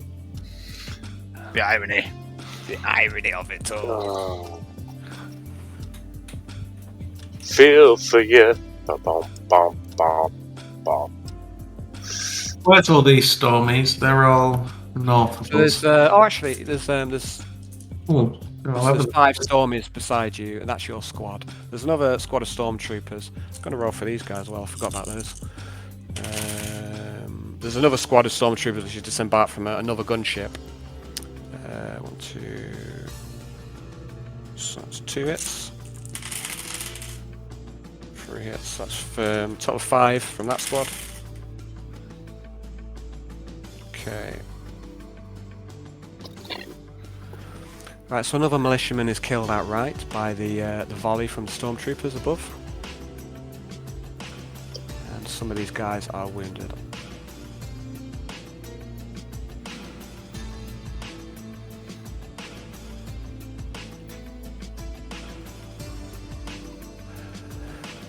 Can you try and get some armor off. get some armor off? What do you mean? So, I'll go for my psychic blade. Okay. So make a power roll. Yep. And then I am going to go for telekinetic armor. Okay, can you cast 2 major powers in a turn? Is that a thing? I don't know. Yeah. I mean, I don't know whether that's the case or not. I mean, I thought you could only do 1 psychic a turn. I'm not sure whether that's true or not, though. I've always played it. You can only do 1 a turn, with the exception of something that benefits the second power. So, like knack or lucky. Right. Okay. And it also depends on what the cost in terms of actions is of that power, doesn't it? Some of them are full actions and some are half actions. Yeah, they're all half action. That's why I was gonna do 2 together. I mean, I honestly don't know what the rules are. I know we've always played it this way. So I tend to try and keep my rules as close to Dave's as possible. Just the rule technically is that you can only cast 1 psychic power a turn because it kind of counts as an attack. Right. Okay.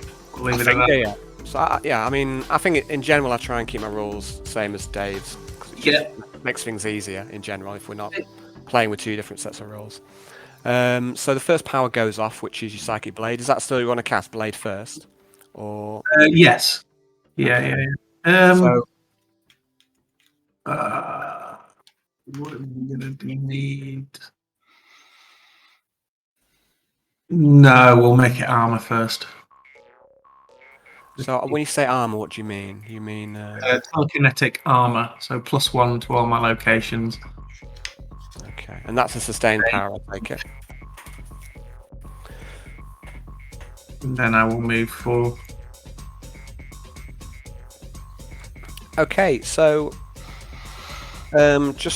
you do know as well, Yarn. Every time you cast a spell with a sustained power up, it becomes progressively harder and harder. Okay. Yeah. Cool. So Yarn, you've been. Arnold, it's you to go. Okay, I will. Yeah, Get the axe out and follow Yarn up for. Have you got quick draw? Do you have quick draw? Oh, I don't think I do actually. So it'll be a full turn then to put away your shotgun and then draw Phobos. Well, isn't my shotgun on a strap? No, yeah, that's right. So you can just drop it, yeah. Yeah. So drop it and back up Yarn by walking 4. Okay, so you draw Phobos, drop your shotgun off, and then move up to support Yarn. You're feeling very exposed. You feel like you're very exposed here. There's no cover. It's. Oh, okay. What is the cover? Just this flat thing here. I'm going to go up to the corner there because I can make a chat from there. Put half. Actually, I use Alt, so I'm half and half. So this you want this black bit here is the tail of the gunship. It's actually above you. So you can't claim any cover from there. I'm not saying there's anything. Yeah, you can't run now unless you leave Phobos. No, I need him out. I'm going to have to stop and do something somewhere. Whether first round. So that's your go then. So next up is Quintius. The ruling on psychic powers is you can only do a specific. You can split your action into 2 half actions. You can only do You can only do a certain type of half action once per turn, which is why you can't fire twice. You can't reload twice. You can't do various things twice. And casting psychic powers, 2 psychic powers that are half actions, would be the same action twice. But I allow the things that boost other powers because I see it more as like a combining of powers, if that makes sense. So like Knack and the power that should not be named, I allow them, but nothing else. Okay. So go on. Just in my turn, I'm going to go. Yarn man, are you up for the charge? let's peg it over there, then charge him. Yeah, man.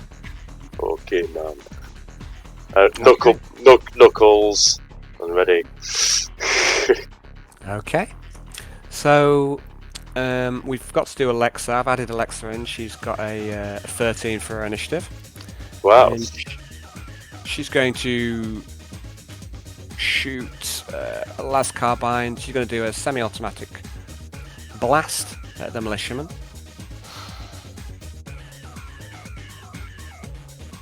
Okay, so it'd be straight range.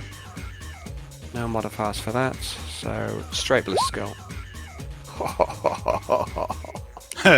Alexa pattern awesomeness. Alexa's targeting protocols are on fire as per usual. She's rolled a critical success, so she does a flurry of las blasts, and it immediately fells 2 of the militia. And she managed to shoot them both in the forehead. Amazing. Well done, Okay. Johnny. Well done, Johnny. Well done. Well done. So we're back onto Quintius now.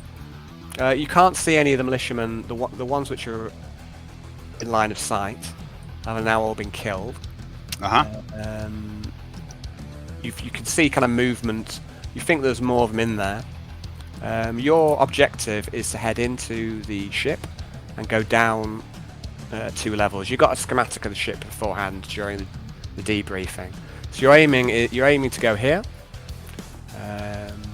This other Stormscrew squad is going up towards the fore side of the ship. So what are you going to do? All right.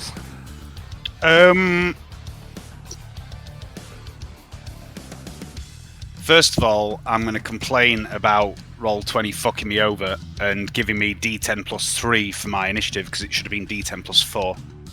Okay, so you want to be up to 5. It's not going to change the order then. No, it's not. But I would like everyone to be aware that I do have rather a respectable agility now. Oh, sorry. Sorry, that's on me, Dave, because I haven't. It's not Roll20. That's my fault. Because this is a. And plus, I kind of forgot about this a bit because no one was really using it apart from you, I think. Right. So I will update that. That just needs to be on me. I can do that. Okie dokie. But yeah, anyway, I just have to remember to do it in between the games. Yeah. Oh shit! Yeah, I made a little macro for that, but it does require data as your stats increase. Yeah. Do I have to go round this tail, or can I go under it? No, it's above you. All right. But equally, it doesn't give you any cover. No. I'm gonna go there. Okay. And I'm running, so I am minus 20. Is it minus 20 when you're running? I can't remember. I'll check. To be shot, you mean? Yeah. I'll double check that. That's my turn. If you would. I'm not sure. Okay, so Quintius surprises me yet again by charging. It's not charge, it's a tactical maneuver. Oh, no, okay, what I mean is you are bum rushing in. Bum rush is the word what I'm looking for. Okay, it's time for the foe to go. Yeah, up until my next turn, range attacks against me are at minus 20, but melee attacks are at plus 20 to me. Okay. So, keep up, Arnold! Going! Wait for me! I'm with you soon. I'll be back. Militiamen come out of hiding. 2 of them are going to shoot at Quintius. Fuck! It's short range. It's almost like I'm not metagaming and I didn't know they were there. Very good. So that's plus 2. Okay, both shots go wide. The other 2 fire at Yarn. And both of those shots miss.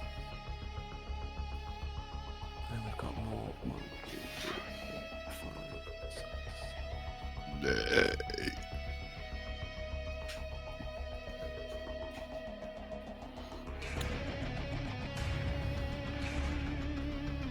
You see more militiamen rushing out.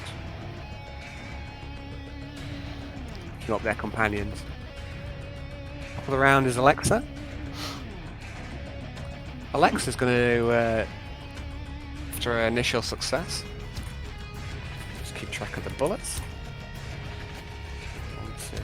Is it 3 for a? Give me burst? A burst on the last carbine. No, it's 2. 2 or 3. I wasn't. Yeah, it depends which model it is. Okay, so she's going to do the same again.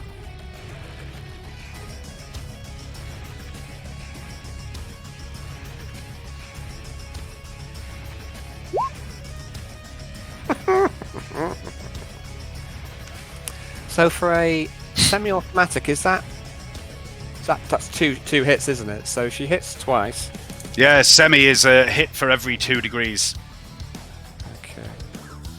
So last carbine's +2. So she does 4 wounds and 3 wounds. Next up is the stormtroopers. Okay, this squad of stormtroopers move. We order our stormtroopers. You can. I mean, it's basically you can give commands in your turn. Just tell them what you want them to do. You'll make a command roll, and depending on how well your command roll goes, will depend on how well they obey your orders. Okay. Okay, this squad moves up slightly. Are there command rolls in the normal Dark Heresy? Because I know there are in the Only War Imperial Guard version. No, it's more like you issue an instruction and then you roll to see if they obey. Cool. It's Yeah, a I'm not really- simplified version. Only War obviously is designed for this sort of combat. So, Yeah. I should have really looked at that because I didn't. I don't know anything about that really. So This whole, like, I was close, instead of the rattling, taking, like, I don't know, some kind of commissar or something like that and just issuing orders to people, because that's got a really cool style. okay, 10 of the stormtroopers open fire. Only 2 of them land. there is some stuff in this version, James. There's like command and there's levels of it, and there's certain faith powers where you can boost your command as well, where you basically, you speak with the word of the God Emperor and shit like that. So. Okay, one more of the militiamen is shot by the northern group of stormtroopers. They're also heading up towards the north as well. This unit of stormtroopers down here is still going to carry on firing. We're not going to do anything special, so that's 5 more. One of them hits. Does 3 wins. Yeah. Next up is Yarn. Cool. 1, 2, 3, 6, 7, 8,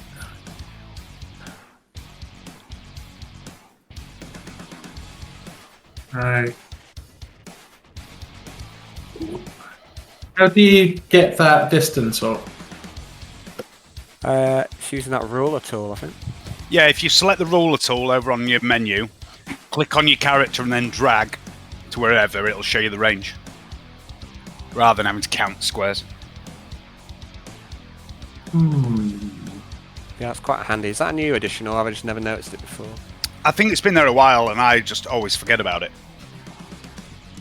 Where's the menu? Over on the left-hand side where there's like the paintbrush and the arrow and a little magnifying glass. Not the menu. Like the 4th icon down's the ruler. Ah, okay. Can't you tell it's a ruler, James? It looks like a comb. Snap to center, snap to corner. Just leave it on centre.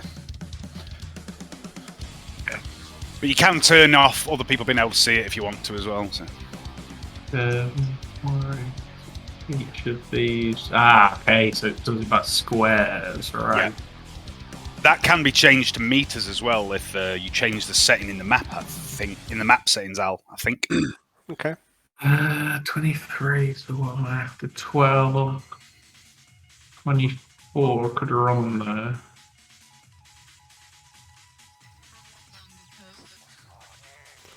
grid, type square, hex V.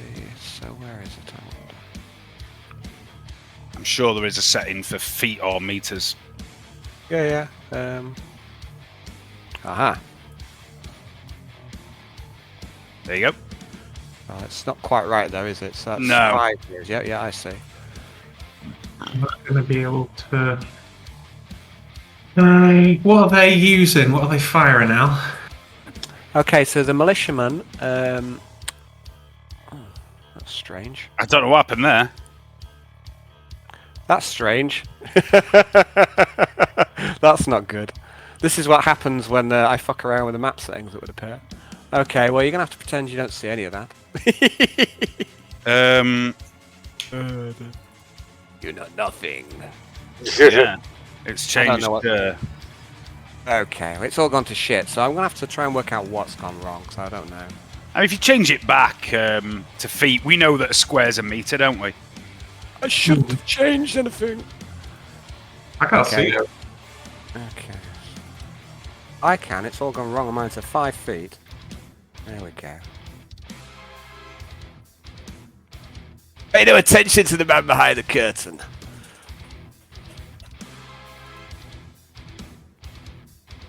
I do square a bit less than that in my game. Because like half the scenery comes a little bit smaller scale, so I've been trying to scale everybody down to actually match the scale of the beds and the furniture and the buildings. Yeah, you can. That's a proper rabbit hole, though, when you start doing that. Are you still? I know it is, but once you've got a page of copied tiny furniture, you can put them on. Are we still doing the spell that should not be named in addition to like? Oh no, actually, no, I'm not sure. What do you want to... I was just thinking that I've been using that and attacking with my Psy Sword, but the Psy Sword is. I don't think I've used them both at the same time. Yeah, like I say, we're saying that you can use Lucky or Knack in addition to casting a spell anyway, so... I didn't think Lucky applied to attack rolls, or am I making that up? It's Knack that doesn't apply to attack. Knack doesn't. Plus 10 to a Well, no, skill. Lucky is reroll anything. Knack is Yeah. plus 10 to a like a law skill. Oh, it's any non-combat skill, I think. Is Yeah, how it's. that's it. It's 6 times your normal move, your agility for a run. Yeah, it says on your character sheet as well. So Oh, I can't move. Why can't I move? Oh, that's because you're on ruler, I guess. yeah. So your run is I'm going 24. No, actually, 24. Right. Okay.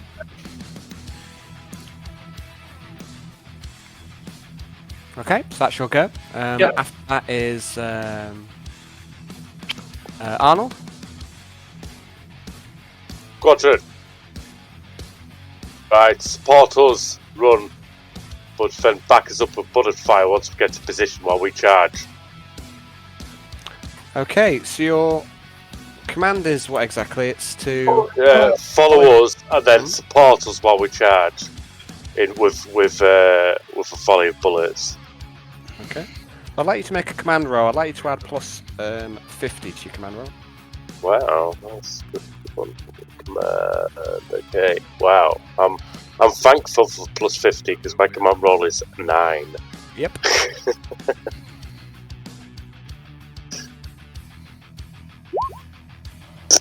How have I done?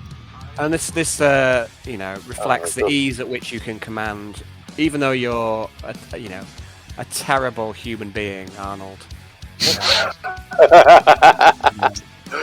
You're a military man, and these guys are trained to respond to you, which is why you get such a generous bonus in this case. Okay, so your command works, and they will follow you and give supporting fire. Okay. So what do you So I'm want to do? still laughing after the terrible human being. Well, you do, I mean, It's got me. You do flay men for fun, so you do kill horses. Oh, I just feel like I've hit a point in my life where I'm really happy. You just reach enlightenment of being a terrible human being. Yeah. I'm purely talking about Arnold. I'm not talking about you as a person, Hayden. No. But it's just where I wanted to be. Made me feel like quite high off that. Oh, I'm glad you liked it. Yeah, I did. Thank you for the. Yes. Anyway, so what am I doing? I've told the troops That's to up do to you. that. You've given a and command. then You've spoken I'm full running. action. I'm You're running. So what is my run? Look, I've just had to come back in because double clicked it and I can always goes off the screen. Just double click it. So my run is.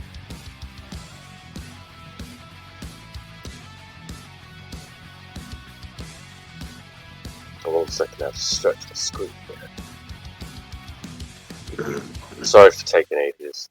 It's fine, mate. It's I mean, it's I think the game is already a little balked tonight. Obviously Johnny can't make it. I've fucked around with the map and everything's gone squiffy. So I can run It's, 24. It's about the same as every other game. It just goes badly and really disorganized. Don't worry. All we need now is Hayden's for you to fall asleep, and we're there. I'm not there, so that's what's that? 19 squares. Ah, I see. So, haha. I have such high hopes for my games, and then Never quite goes to plan. never does it? Boom. Oh, sorry, I forgot move on. It's measuring. There we go. Okay. A full run next to Yarn. You got mate? Oh, you got the air. He's ran up. Arnold's ran up beside you. So over here you see loads of bullet holes, and you're quite close to some fire on the deck. I was tempted to charge right up to him, but I didn't want to take the piss. I didn't want to take the piss. Okay. Quintus, you're next. All right. I am going to go 1, 2, 3, 4 for half an action. Oh, a grenade. And I can see this gentleman down to the south of me. I imagine I don't see the one behind the burning gun turret. No, you do not. But I must see the one that's to the south. You've got a sneaking suspicion that one will never show his face. All right. Is he just a marker for you?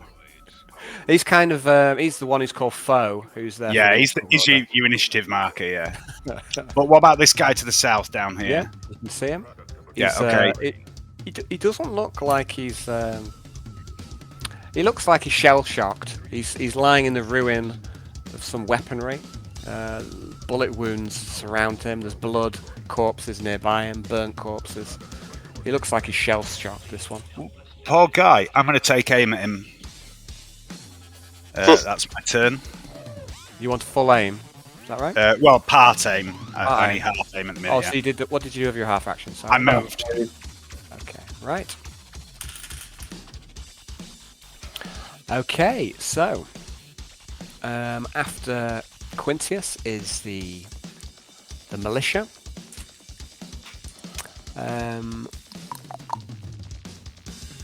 I'd like everyone to make a hearing-based awareness, please. Okay, you got +7, Quintius. Yeah, have you added that to your character sheet? Uh huh. Cool. Yeah, my awareness is 44 at the minute.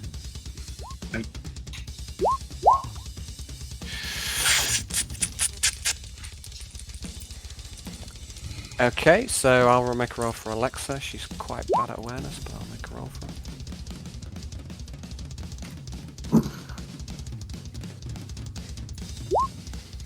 Okay. So 3 of the militia are shooting with a half aim, and they're shooting at the stormtrooper squad. 2 of them hit. Ooh. 9 and 9, so stormtroopers are on -4. -4, that's -9. Okay, so 2 of these stormtroopers take wounds. 3 wounds on this one. And 3 wounds on this one.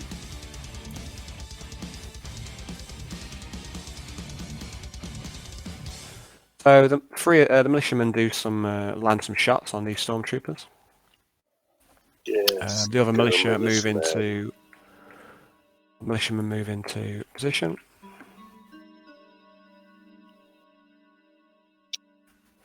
Four out the half aim, and none of them hit. After the foe is Alexa. Alexa sees that she's been left behind and doesn't want to be left out of the action. So she runs. 1, 2, 3, 4, 5, 6, 7, 8, 9, 10, 12, 13, 14, 15, 16, 17, 18. Okay, so the militiamen move up, and they move forward while laying down fire. So they all do half moves. 1, 2, 3, 4. 2, 3, 4. And they do a volley of shots to try and distract the militiamen from you guys. 2 of them land hits. Pretty good. So that is +1, so that's 9 wounds and 9 wounds. So 2 militia are killed by stormtroopers. Excellent. Good work, man. Next up is Jan. Right. Let's try and get a blade off. I thought you did your blade initially, didn't? Oh no, you did armor first, didn't you? Okay, so this is now. Is it -4? Yes, is that? Yeah, so 23 is what I'm aiming for.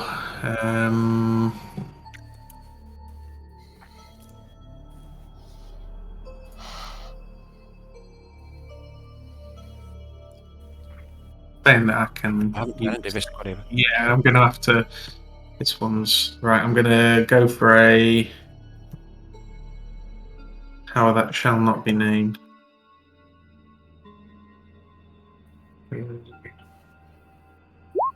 Right, that goes off.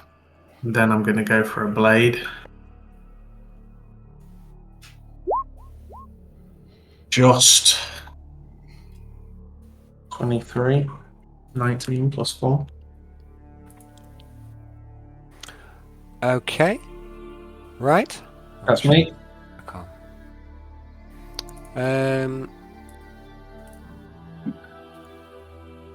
Okay, so after Jan is Arnold. What's up? Shoot to go. Oh, okay. Right, so I'm going to charge. Okay. My X is out. And I'm just gonna go broke. Shut us off. Right. Get out of the way, Tim. Right in here at the end. Okay. So the charge in. Yep. So you see these militiamen. They're no match for you, surely. They look, by comparison to you, fairly weak and stunted, like a lot of the Bayou folk you've seen here. Undernourished, probably. They've had a life of poor nourishment for a lot, and they're wiry, and they're not especially well armoured. They seem to be wearing primitive armour. They do have auto guns, but yeah, they don't seem especially resilient to the affections of Phobos. Well, I'm gonna hopefully put an attack on each person and swing my axe. Well, you're gonna have to do a charge. So I think if you want to do swift attack, that's a full action, Oh, right? right. Yeah, that's charge. yeah. Charge will be your action. You can't do that. So this turn. I'll charge and kill the first. Oh, if that's the case, 1 minute. Can I put my charge there? I think that's the case.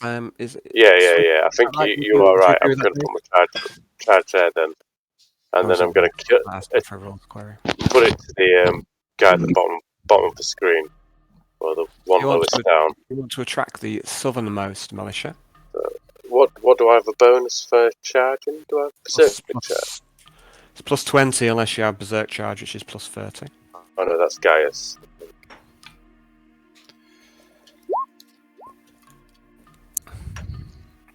Did he make it? Yes. Okay, the militiaman tries to parry your blow and fails. Please roll damage. So it's 2d10. Oh, wait, I'll just put my sword. Phobos. Damage. Has that rolled? Oh, I heard it. 17. It might well be impossible for you not to kill the militia. Yeah. Oh, is that without my strength bonus added and my plus? It would Yeah. add strength. Let's But have a look. It wouldn't add crushing blow or the +1 you get for 60 strength. So that's 20. One of those roll. That first roll as well was a 10. Was it? Let's have a look. Yeah, Yeah, you you're right. rolled a 10 and a 1. So that's a critical then, is what we're saying. Yeah. Okay, so let's work it out. So Phobos is 2d10. You get your plus strength. So you get another +3 on top of this. So it'd be 20 damage. And you can confirm the critical. I will do that. Just see if I can make a new record. No, I can't remember exactly what kind he's on. I think it's like 63 or something like that.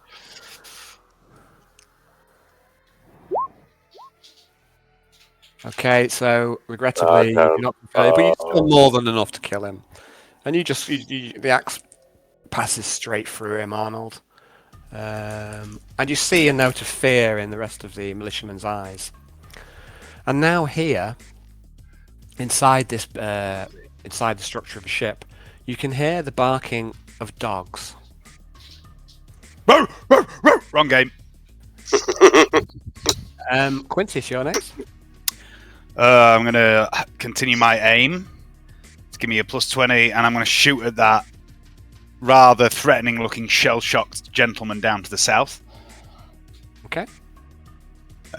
So that would be +20 for aim, +10 for a single shot, +30. Plus.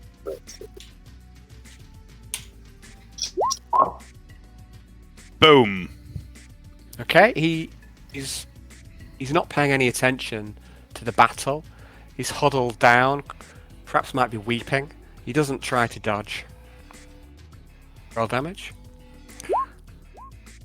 Wait, that's not right. Is it not? No, because I've specified on my sheet that I've got my scatter rounds loaded. Okay, so it's 1 less damage is what you said. Yeah, no pen, so it's 6 damage. Okay, you do 3 wounds to him. Okay. I shall change that. I thought I'd changed it on my weapon, but I did specify I was loading the scatter. Okay, so next up is the foe.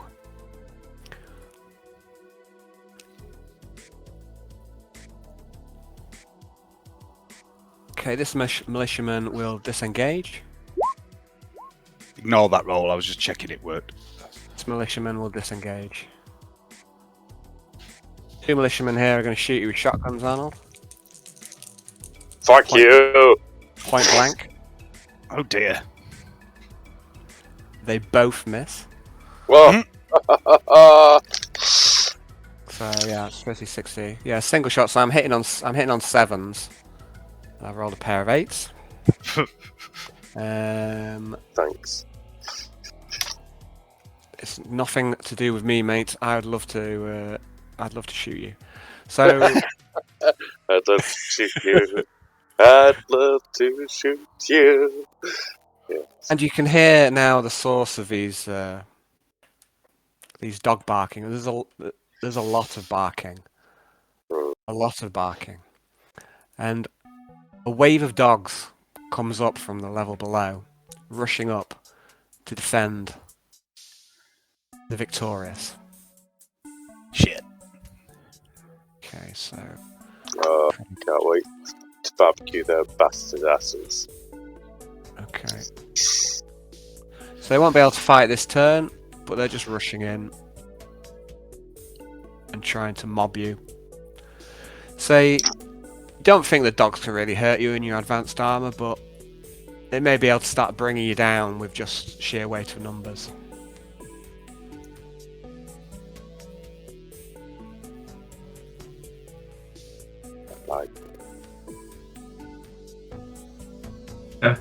Okay, no. Okay. Good thing we all brought frag grenades, boys. Oh no, shit! You didn't. You swapped them for booze and smokes. Ha You know when you did that, I was thinking, oh, you're gonna regret that. Alan, in your words, we chose the path of chaos. Did indeed. You did indeed. Okay. Very good. And this is going to end up as chaos. Okay, so there's dogs everywhere, Arnold, and they're all vicious looking. Yes. Yeah, come on, dogs.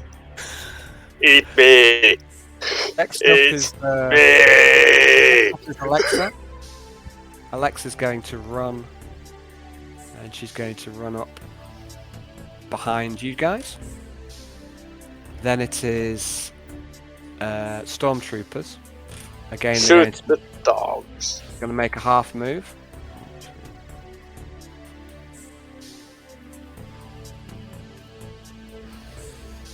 And they're going to shoot at, well... Okay, so 3 of them are going to shoot at the militia, 2 of them are going to shoot at the dogs. So militiamen, all miss. Dogs. 1 hit. Okay, 1 dog. It's a dead dog. One of the back ones. Okay, so they're trying to avoid shooting into combat with you though, Arnold. So after that it is Jan. I'm going to charge the nearest dog because that's as far as I can get. So 1, 2, 3, 4, 6, 7, 8. Give it a good shanking. Okay, roll it.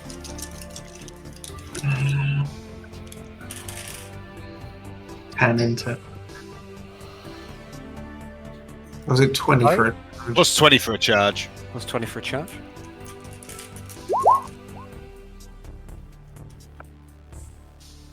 Okay, what's the hit? Okay, gonna try a dodge. Fail. Roll damage.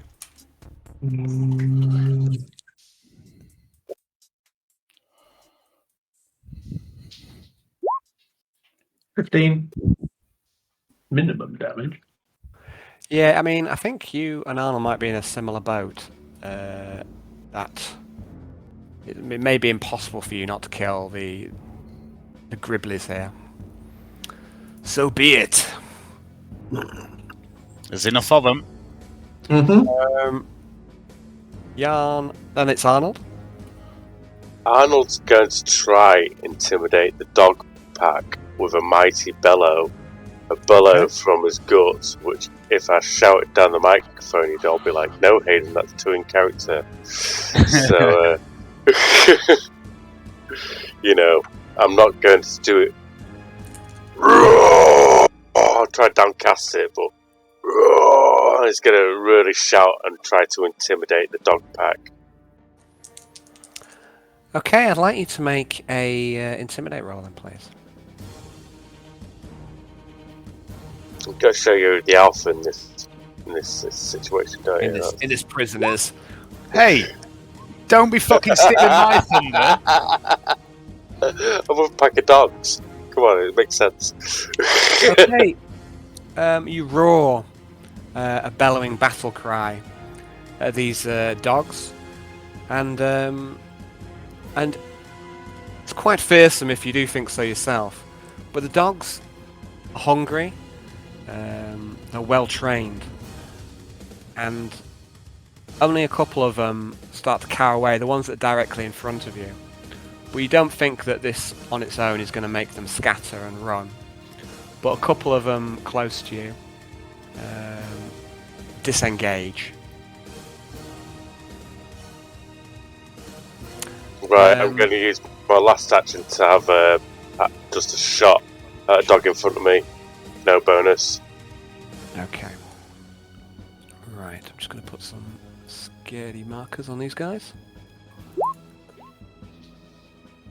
I don't hit him unless I get a plus anything. You would have got a plus 10 for a single attack. Yeah, it's something. You missed that. Point 70. Yeah. Quintius.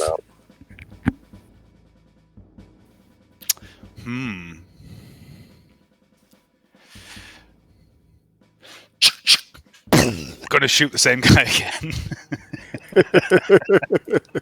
Okay.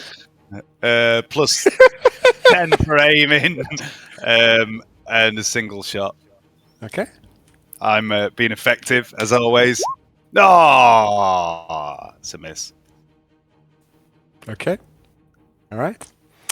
Now it's time for the foe. So this militiaman down here that Quintus is shooting at does nothing. There are 4 militiamen here. They're all going to shoot at Arnold at point blank range. They are shooting into combat. Actually, sorry, 2 of them are not point blank. 2 of them are at half. So the ones at point blank. 1 hits. Try for, You want to try and dodge? yeah, I'll try for a dodge for that one. And then the 2 that are at half range, I'll get another hit.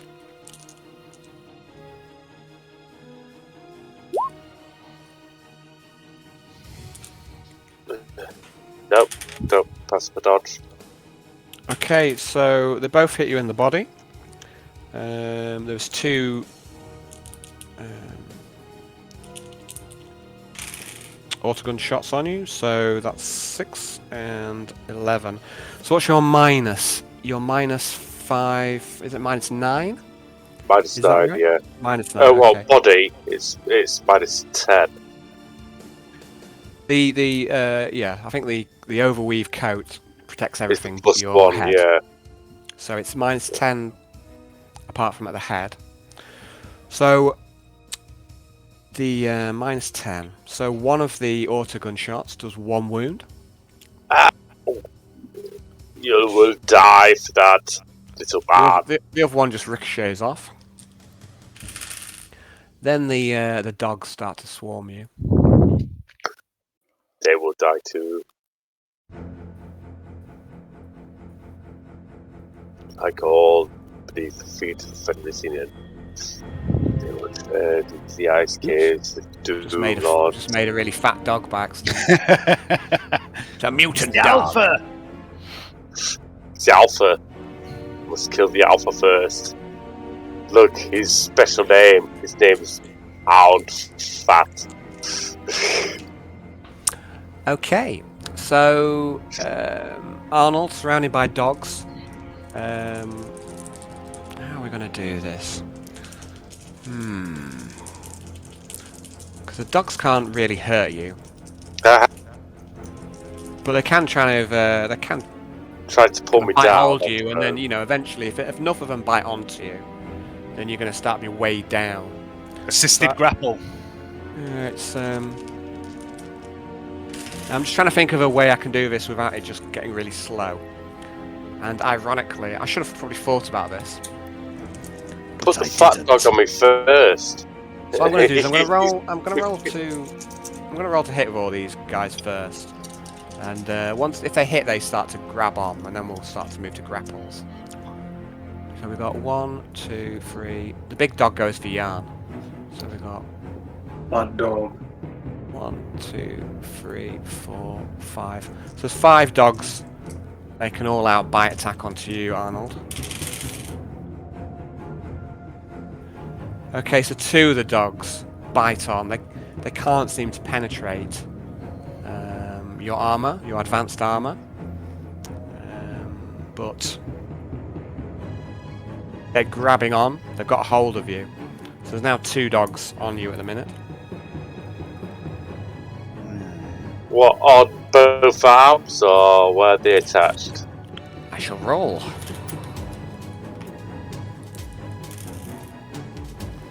Okay, so one of them is on your leg, and the other one is biting onto your body. Okay. Okay.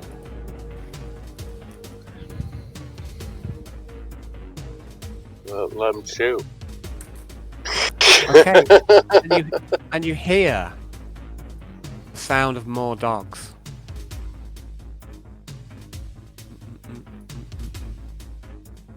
Oh my Okay. god, this is some crazy shit, man. Okay, whose turn? Still the foes. I'm just bringing on some more Dogs. foe. Bringing on some more foes.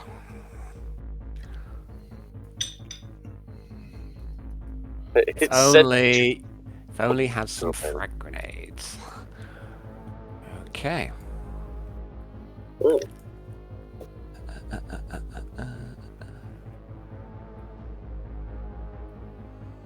You do have a stick bomb, actually, Hayden. By the way, I'm thinking of that, yeah. I think I think Yarn still has his. Oh no, he didn't. It's Lex who still has a frag. But Hayden's in there as well. Yep. Do it! Oh, Don't lay it on me. Okay, now. Okay. That's the foes go. Now with Alexa. Alexa ports in, says, I've got a curious moment of indecision. Whatever should I do? Look down here, Alexa. There's this guy who just won't die. We should concentrate our fire on him. No, I don't say that. are you on about me? No, basically I would like to know what you'd like Alexa to do, because obviously... I mean, Alexa can't see all the dogs, can she? she can certainly hear them. There's no we way would that like anyone- Alexa to come round and Oh. engage the foe coming. Alexa, come help us. I'm surrounded by fucking dogs. How Sorry. high is need- the wall, Alan? It's there's a roof over this as well. This is like Oh, the okay. structure of a ship. So the wall is entrance into the ship itself. Yeah, So if you all right. imagine like a naval battleship, Mhm. this here is a doorway leading inside the ship itself. Okay. I forgot to do the 3 dog attacks against Yarn. Yarn, actually no, all 3 of the dogs bite you. Would you like to dodge or parry? No. No. Okay, now again, can the dogs hurt Yarn? What's your minus? -9. -9. Okay, so the dogs can hurt you. So I'm gonna roll damage.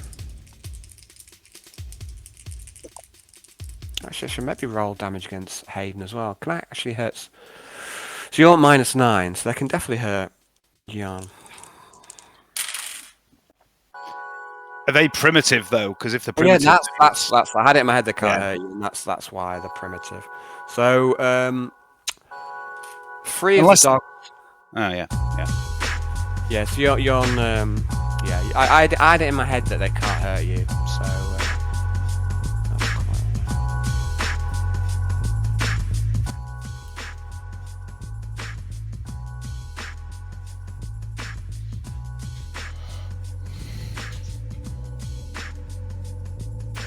Okay, so 3 of the dogs Yarn bite onto you. They can't damage you. You're addressing advanced armor. But they might make your life more and more difficult, especially if more of them start to bite onto you. But 3 of them now have grabbed on.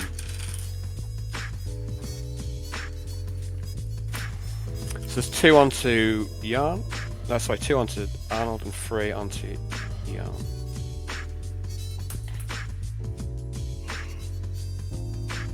Good to die, dogs. Good to die. A miserable doggy death. Ha ha ha ha. After the foe, it's Alexa. So you want what do you want Alexa to do? Blast dogs. Blast dogs. I mean, she might be shooting into combat here though. Blast. Yeah. Blast dogs. Shoot this one to me. Shoot this one to me here, Alexa. So it's my fault for telling you. So I might as well take the risk. Others, is nearer. That's nearer. That's nearer. So We'll have to. I mean, obviously, if Johnny was here, he'd be able to use a bit more combat now. So I'm letting you guys kind of decide what you want to do with that. So she's going to move up. Frag grenade to the north Right. end. How much was the blast on the frag grenade? Is it 10? 4. I think 4 meters. Yeah, she throws it absolute.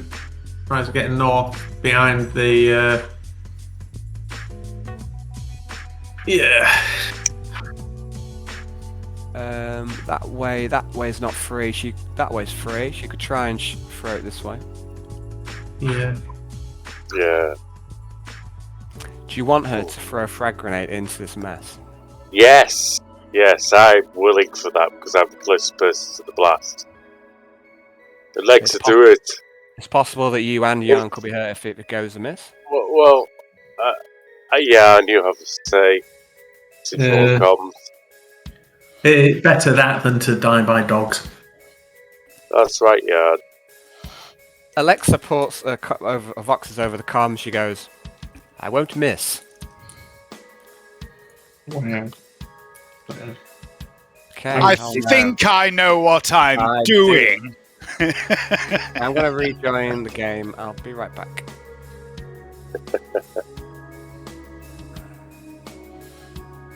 I get this weird bug sometimes where I can't see character sheets. And I have to rejoin.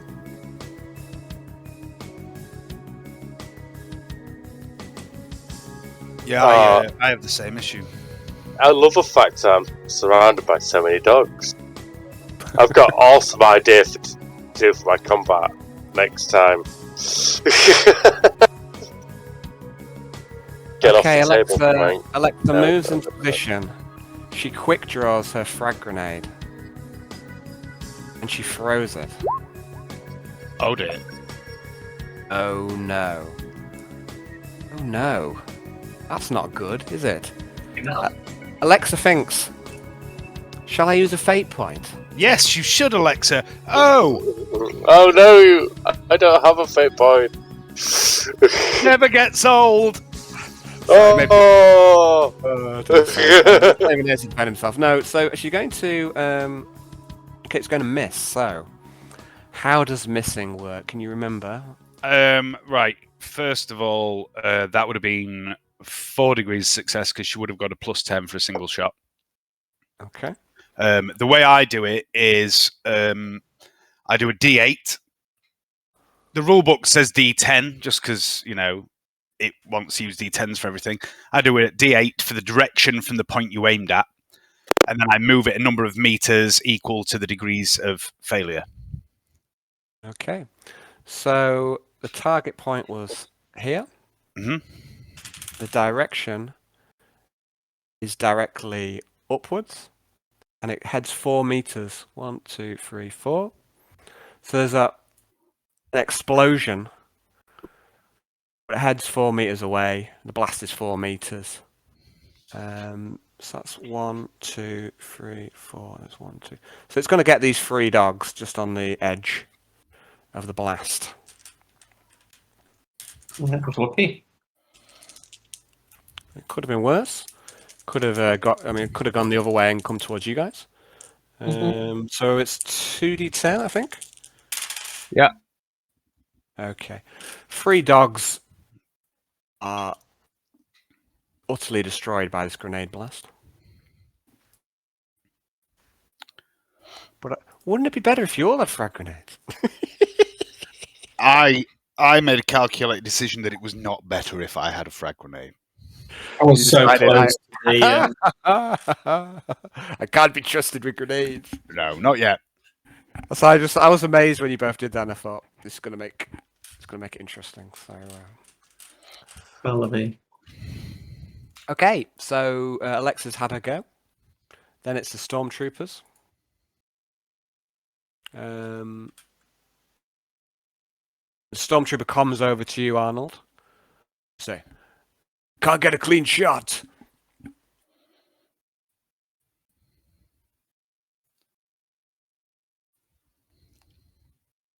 Okay, so the stormtrooper squads move up. They're going to shoot at the militia.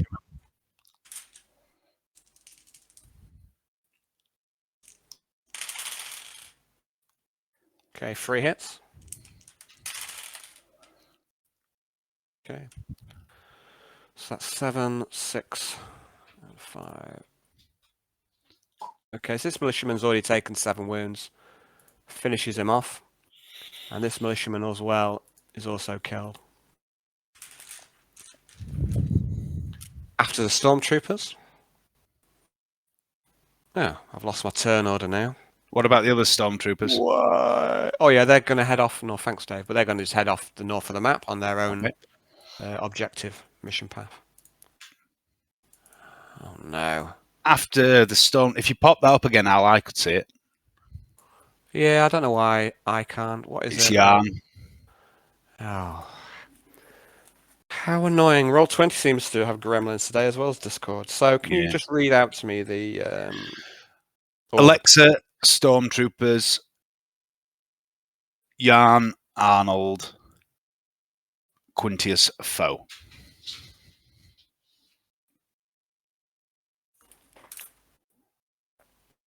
So is it Yarn? So the stormtrooper just been. It's Yarn now. Just have a check in with you, Hayden. It's 10 past 9. You want to carry on? I'm really good for carrying on. I'm quite happy to. Cool. Cold's Okay. keeping me awake. Cool. So Where's the music gone, though? That's the most important thing right now. that's strange. Can I attack and use a psychic power? Only if the psychic power isn't an attack. Right, cool.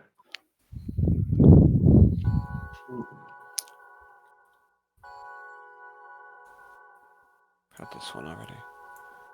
Yeah, I think if it's if you've got a playlist, Al, on random or something, when it gets to the end, it just stops.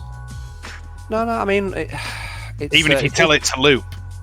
All right, well, it's a playlist, but it's not on random. It's on a list, Yeah. and I think it's something to do with me leaving the game and joining in again. I don't know. I've had it happen a few times where I've put it in a loop and it's just stopped.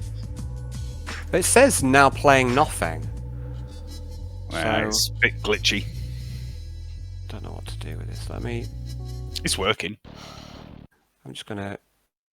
So how do I fast forward through my playlist? Okay.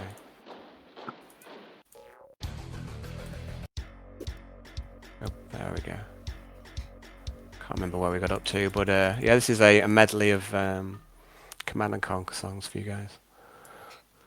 Cheers, bud. Yeah. Right, I'm going to shank the what looks like some kind of larger dog in front of me. Big dog. Yeah, for some reason that one must be gifted. My music in Roll20 last night went crackers, and I had playing simultaneously the A-Team theme tune, the Terminator theme tune, and a looped version of Nothing Else Matters by Metallica. Oh, that's awesome. It was really confusing. What a combo. There's a bard in the town that they're in that just plays nothing but looped versions of Metallica songs. Bardcore, as it's called. Oh, Hardcore. It's an actual genre of music, bardcore. Okay, Jan, you've got dogs hanging off you at this point, including this big fat dog. You're going to try and skewer him with your your side blade. Off you go then. Yay.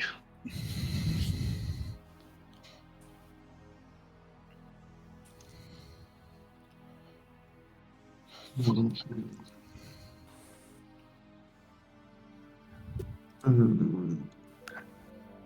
going to do that which shall not be named.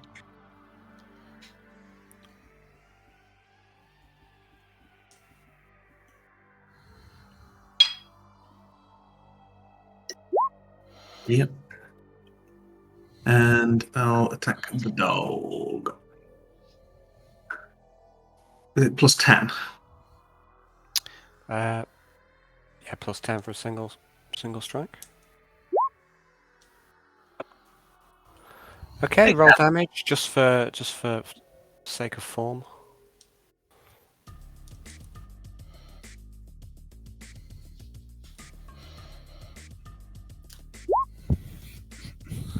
Okay, so you manage to turn your psychic blade onto this hound who's biting hold of you and trying to drag you down. And you know, the dogs can't stand against a psychic blade. They just chops it in half. There's one dog down. There's now 2 dogs who are trying to bring you down. Yeah. We'll come to that in their go. After Yarn, it is Arnold. I'm going to swift attack both my dogs using the get the leeches off your skin double axe technique of spinning it so close to your forearms and shins that it would trim leeches straight off the flesh. You know. Sorry, what exactly? Tell me again. What do you mean? I'm spinning my axe around myself so I can swift attack both of these people because they're my body zone of spinning my axe, basically. So I'm gonna slice them up in a swift attack. Okay, so you're kind of trying to bring down a couple of dogs. Certainly, I'm going to try. So let's roll first one. I don't get plus, but submit. Yep, that's good.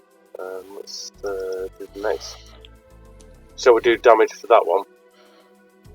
Yeah, sure. Okay, so Roll to automatically kill your dog. you might get an impressive damage roll. So I happily rolled damage against a what's a that? fucking corpse before, and I felt great about it. So It's dead.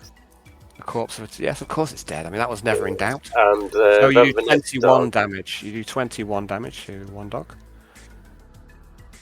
And second hit. Oh, good. Okay. Good. Sorry, I have to keep because my screen shrink it down. Okay, so roll damage again. I'm just getting back there. Middle weapons damage. Okay, you do 19 wounds, and you chop off the 2 dogs which are trying to grapple you, and you just chop them down. So after Arnold, it's Quintius. What are you going to do, Quintius? Quintius is going to surprise everybody right now by moving over here. He's going to go 1, 2, 3, 4. See all the dogs. He's going to turn to Alexa and say, "Alexa, that chap down there seems to be protected by some sort of force field. Crumbs! Look at all these dogs. Yarnold, fall back! Troopers, once they're clear, grenades!" Okay, so you're going to order the stormtroopers use their grenades. Try. Make a command roll, please. I did say once they're clear, just to make. Yeah, not a problem. Yeah. You're going to make a command roll at plus 20 rather than plus 50. Okay. They listen. Okay. Your command is crisp and clean over the Vox. And the stormtroopers respond, "Understood." That would be half an action. For my my second half action, I'm going to take an unarmed shot at this guy down here. Unaimed shot.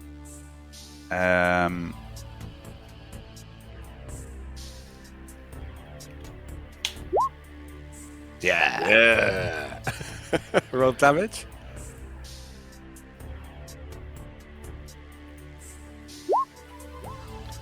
Six. You do another 3 wounds to the shell-shocked militiaman. Yep. Does not Stubborn fall. bugger. He does not fall. Okay. Okay. Now it's the foes. So Arnold, you've killed your 2 dogs that are Get on off you. me. There's 2 that are on Yarn. So what I'm going to like to do now is a pose strength test, please, Yarn. And because there's 2 of them on you, I'm going to add a plus 10 to mine. So 23. So I've got 1 degree of success. Is Yarn there? Oh yeah, you're there. So can you make a pose strength test against the dogs? No. Let me re-roll that. Be my guest. Okay. The dogs start to shake their heads rapidly, and although they can't seem to hurt you, one of the dogs has got grabbed hold of your leg, and he twists you, and you topple, you fall. So the dogs have managed to pull you down. So let's have some more dogs moving in attack. So Jan, you're going to... Sorry? Oh no, because it's a grapple. Right. Yeah, Okay. I've done an opposed strength test, and I've added plus 10 for every additional dog, of which in this case there was one additional one. So it was they've got strength of 20, or so I got 1 degree of success. So I had a good roll. So they're going to bring you down. So you're going to have to basically stand back up. The dogs are overwhelming you, Jan. Yeah. Okay, dog.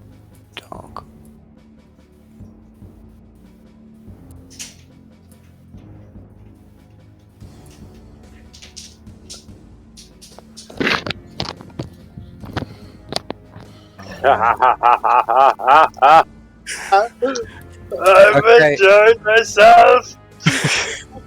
Arnold, well, we'll see. I'll need to make a grapple. Oh no, you've killed both your dogs. So, 1, 2, 3, 4, 5, 6. 6 Sorry. dogs are going to try and bite hold of you. Let's give my girls. That's awful rolling, but it's good enough. As I've got 4 6s here, which is just good enough, and then an 8 and a 9. So 4 of them grab hold of you.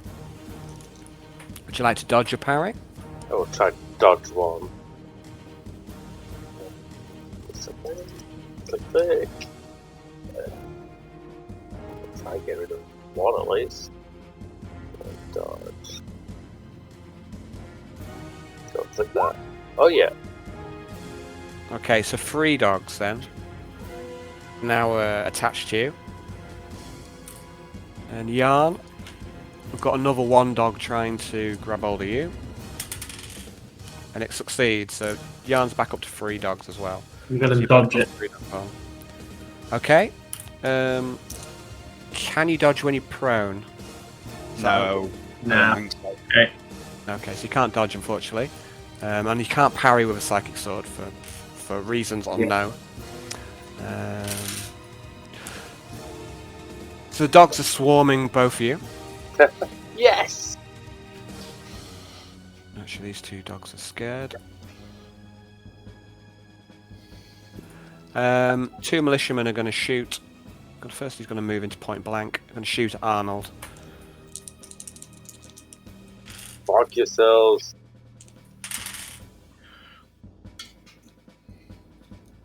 Okay. 2 hits on you, Arnold. These dogs cheating. 1 in the body and 1 in the arm. Okay. But neither of them penetrate through your Ooh, armor. thank you, dud bullets. It's quite hard to get through your armor with an auto gun.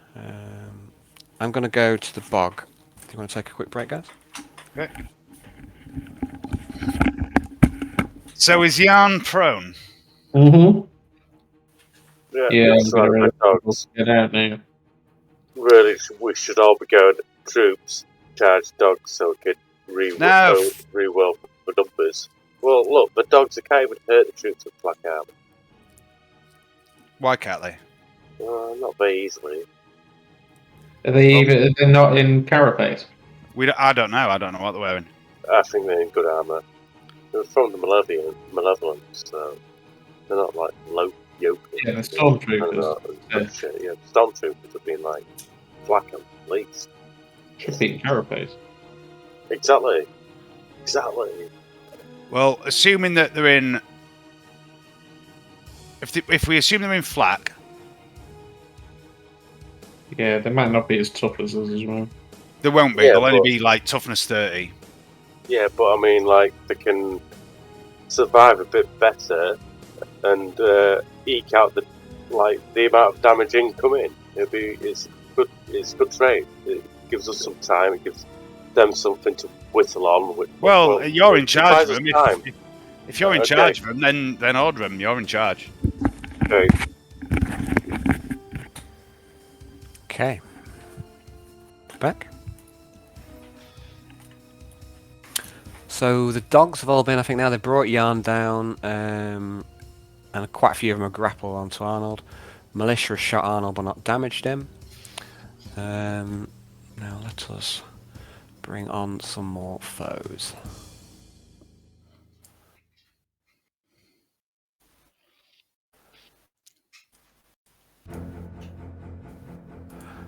Okay, Arnold, you see a couple of what looks to be mutants, gifted mutants.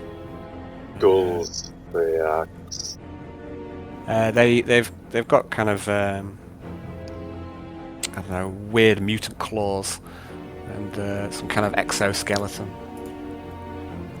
That's a bit loud at the minute. Where are we? How do you feel about flinging a dog at another dog? There's definitely what's the word I'm looking for? Merit. Well, there's merit. There's also I can't remember what the word I'm looking for is, but it's happened in other games. Yeah. When and I've done it myself, not necessarily against dogs, but chucking foes into other foes. But at the moment, Jan, you're kind of losing a grapple, so you would first need to win your strength test against these dogs to kind of, to try and break free of them at the moment. So your agency is limited by the fact that you're covered in fucking dogs hanging off you. Flinging kind of will assist in. I mean, they're kind of biting on or trying to hold on for dear God, and dogs have quite powerful jaws. So. What if I fling it? And oh, you mean flinging with telekinesis? Oh, that's even better. Oh yeah. That's so. Well, I mean, we'll come to that. If I fling Pretty sure it we'll go, actually. and they pull me out of combat. Sorry. Right. Okay. First thing, what I'm going to do is I'm going to get to your go, and then we'll discuss what you're going to do. So first up is Alexa, and Alexa says over the comms, "I did miss with the frag grenade. Sorry." Oh dear. Okay. So what would you like Alexa to do, guys? Has she got a bead on the mutants? Let's have a look. I don't think she has. No, she's at a minute out of line of sight. She can't see them. Move her into line of sight and try and get those mutants down before they get close. The dogs aren't hurting Arnold and Yarn, they're pinning them there, but those mutants have got nasty claws. Okay, so 1, 2, 3. Alexa moves here.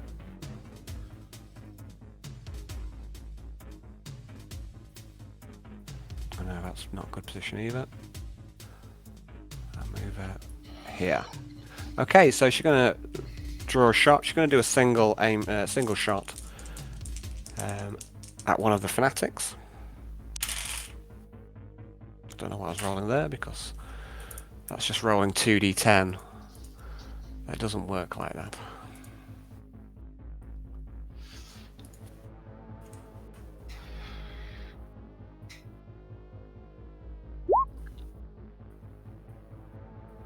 Alexa, on fire. As ever.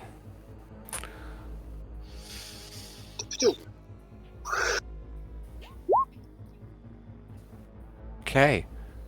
Shot slams into the fanatic, but does no damage. Let me just check the stats on these guys.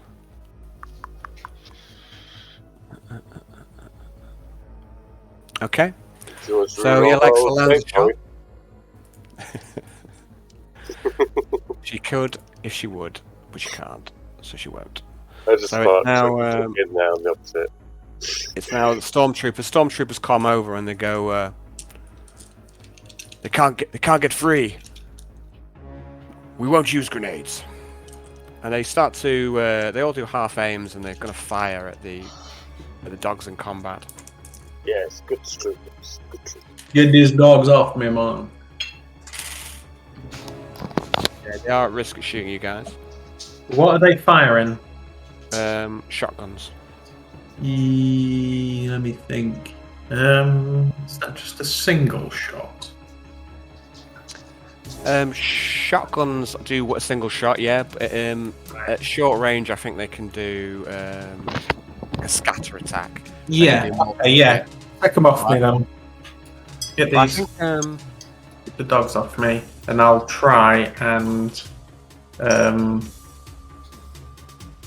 finger me projectiles if they manage to get me. okay. Well, I think okay. So I'll do these guys first, and then we'll come to your round. So let's have a look. So that's half aim, short range now. So that's +2. Single shot, half aim, short range. That's +3. That's 1, 2, 3. Okay, so they all hit.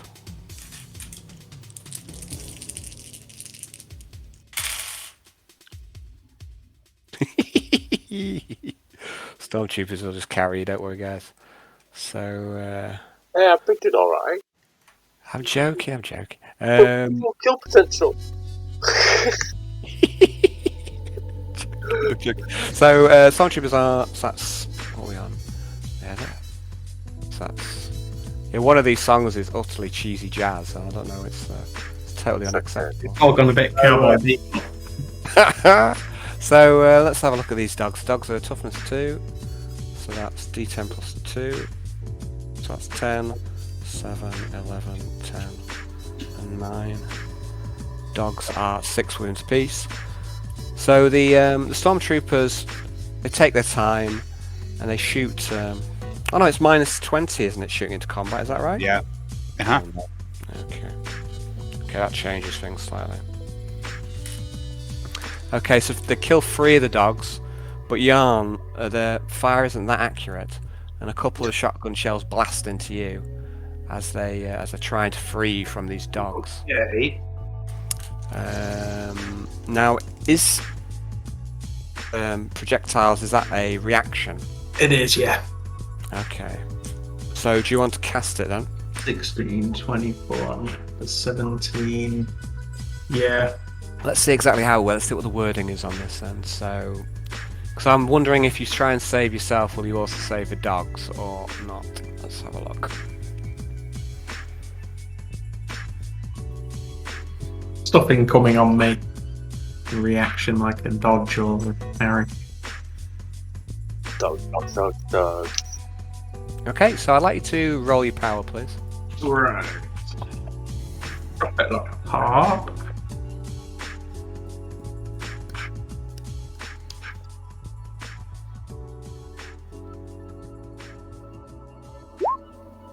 Boom. Yeah. Alright, I stopped 7 projectiles. Or up to 7. Let's just, I'm just gonna have a little look at this one. Yeah, this is. I was reading this one when I was putting them into your character sheet, and this one is absolutely, utterly, especially against what you're facing, because I don't think there's really many energy. Oh, but like I was so close to using that like 7 projectile missiles. 1 missile per willpower bonus, and so I could literally be firing off 7 missiles. So 1 meter times. No. 7 meter range.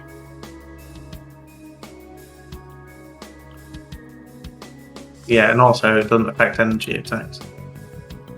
Yeah. Like I said, but these guys are primitive, so I don't think you've seen an energy weapon on this planet yet.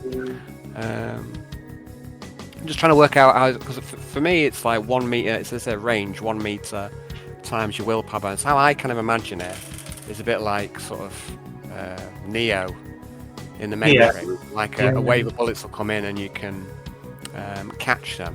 I'm not sure if you're going to be skilled enough to catch the ones that you think are going to hit you and then not the ones, because you're not necessarily going to know whether they're going to hit you or not, are they, when they're coming in?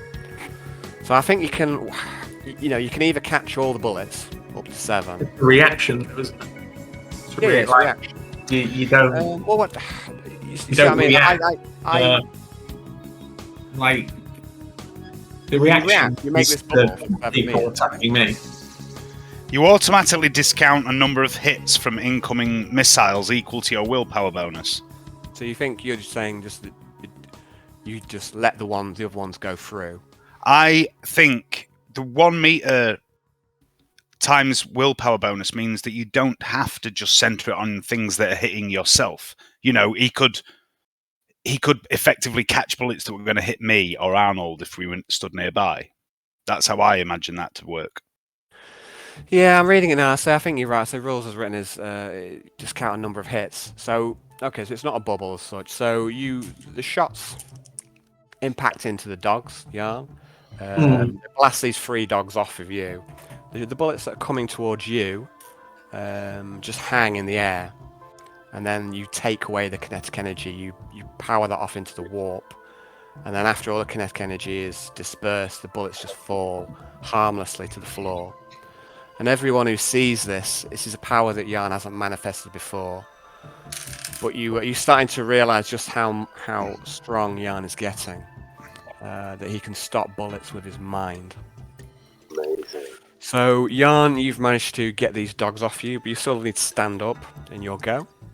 How many hits did he actually take? How many did he stop? 2. Yeah. So he has the potential to stop another 5 this turn. Yeah. Do I, or is the reaction taken? No, I think it's to the end of the turn, isn't it? Yeah, it says to the end of the turn. Okay. It's so good, this power. When I saw it when I was putting it into your character, and it's absolutely bonkers, I think. Yeah. And especially good in this scenario because a lot of them are using, solid slug weapons. So. Okay, so Yarn, it's you next. Right, I'll get up. Is that half an action or a full one? It's half to get up, I think. Okay, half to get up.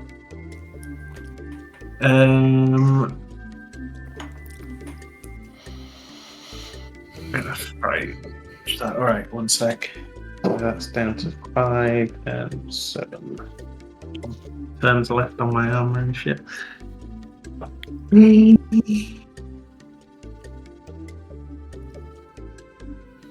think I'm gonna have to try flinging a dog at another dog. Okay, so you want to do a fling, so let's have a look at fling then. Just You can lift an unattended object, well, no one is attending to this dog, from the ground and fling it at a target. You can lift up to 4 kilograms per willpower, so that's 35 kilograms. These dogs weigh less than that. Preston weighs less than 20 kilograms. You can throw the dog a number of meters equal to your willpower bonus times 3. So you can throw a dog up to 21 meters. What are you aiming? Which dog are you picking up and where are you aiming it, please? And we'll need a psychic. To the left. Okay. I'd like you to make a psychic roll to manifest power. Or is that you there? Is that the one you've done?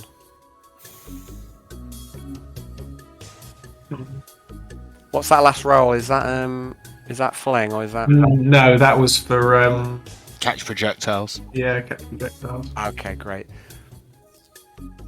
Okay, so remember you're at -4 Maybe still, that, aren't you, with your side sword up? Oh, no, it's -8 now, is it? -8. Yeah. Okay. And then I'm gonna have to hit a 22. So I need a 15. So that's probably 3 dice.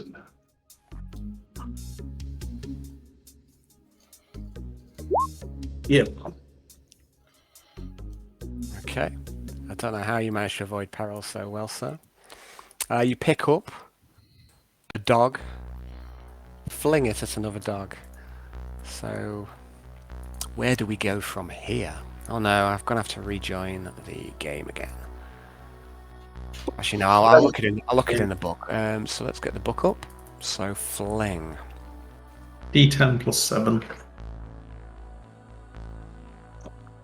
D10 plus 7, yeah. Yeah, well, actually, no. D10 plus 1 per point of the dog. For 5 kilos of the dog. Okay, so we're going to say the dogs are 25 kilograms. So it's D10 plus 5. Dogs have a toughness of 2, so it's D10 plus 3 on both dogs. Okay, so first one, second one. Splat. Okay, so you lift up one of his dogs with a wave of a hand and you throw it into the second dog. Now the first dog, you just break its back and it makes a pitiful sound as it dies. But the other dog, it just takes a glancing blow. It manages to dodge away from it somewhat, and it takes 2 wounds. No, 6 wounds. No, actually, no. You kill them both. And it's no.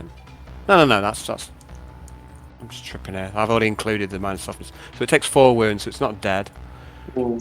But the other one, you just break its back. Okay, Yarn the dog flinger. Arnold. Go to slap the dog. Can't believe we've gone there. I can't believe He's just going I've got to this wonderful mental image he's of going to use Yargo. first attack to just, you know, he's let go. He's letting go of his act of one hand and just using that one hand to swat a dog. 2 dogs. His turn with his one hand. Oh no, I used my axe. I'll do the same with my side. Would have been cool though. You want to just beat the dogs with your bare hands? No, I'm just gonna swat. That's just showboating, Arnold. So first one hits. Let's go to damage. Melee damage. Yep. 21. Next one. I'll reroll that on my fate point. You can if you've got a fate point. I have a fate point.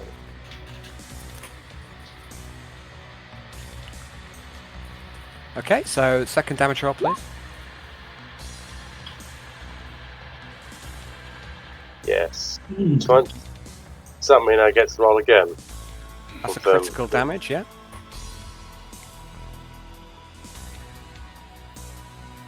So roll to hit again. So that's 23, because it doesn't account for your... What does it? Let's have a look. That includes his strength bonus. It doesn't include his crushing blow. Yeah, he's got crushing blow. He's also got a +1 from strength 60. He gets a few little buffs from strength 60. +2 from crushing blow, +1 from that. Okay, so it's 21. You roll damage again. Oh no, it's a D10 again, isn't that right? So Yeah. Just a D10. So at the minute you're on 23. Roll another D10. Oh no, press that fucking bar. But again, I just press the D10 of that to skill. 3 and 8. 33 plus 8. Sorry, 23 plus 8, so it's 31 wounds. It makes a real mess of this dog. It's quite disgraceful what Phobos does to this dog. You chopped off 2 of the dogs. There's still 1 dog attached to you, trying to bring you down. Quintius. It seems like Yarn and Arnold have been unable to disengage himself from the pack of dogs. Which ones? Is Yarn being pinned by one? No, the stormtroopers have now... Oh, I was shot the going to dogs shout off. at the start of my turn as Stormtroopers charged at the dog. Can I make a command roll for that? Of course you can. Plus 50.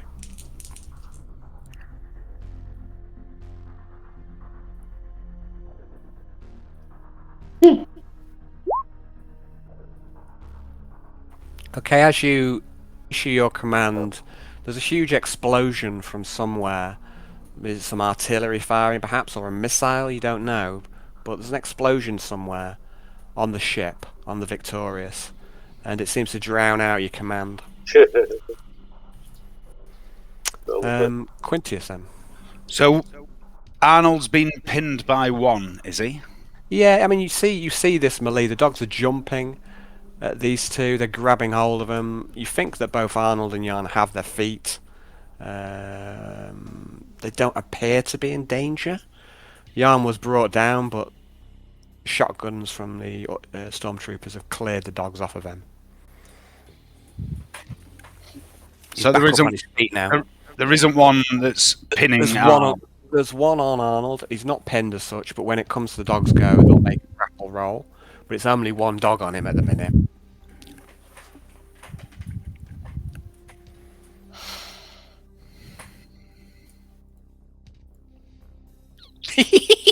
There's not really anything. There's not really anything I can do. It 1, 2, 3. There's always Your something. dog. You can always pray to the God Emperor. Nah, it's not the right It's a time. difficult position I'm in, Dave, as you well know. I've got Arnold's nearly a purely combat character. I'm And then I've gonna got Quintius, who's very far from a pure combat character. shoot. Would have been So nice to how do I go make a to. game that can appeal to both of you? I'm gonna shoot this guy here. That's not in combat. Quintius should go fully automatic with the power of dance. Okay, so you're going to shoot one of the unengaged No, I never rounds, did is that right? particularly well at the dance lessons, Jan. So yeah, I'm gonna shoot this guy. We're going to have to find some way to make Quintius more combat effective. No, it was my choice to make a non-combat character. And the thing is, I can do combat. I'm just not stupid enough to wade into a pile of dogs. No. Hey, I'm not doing too bad. No, but there's a big difference between Arnold and Quintius in a pile of dogs. I'm Yeah, fine I know. where I am, but if I get in there, I'm going to get hurt. So 10 for a single shot, 10 for range, 20. It's a miss. Okay. So, Quintius, unfortunately, don't contribute to the fight this round. Does he hear a dog next to it because he got so close to listen? No, I'm afraid he's missed. I'm afraid it's a miss. So. It's now time for the foe. Okay, so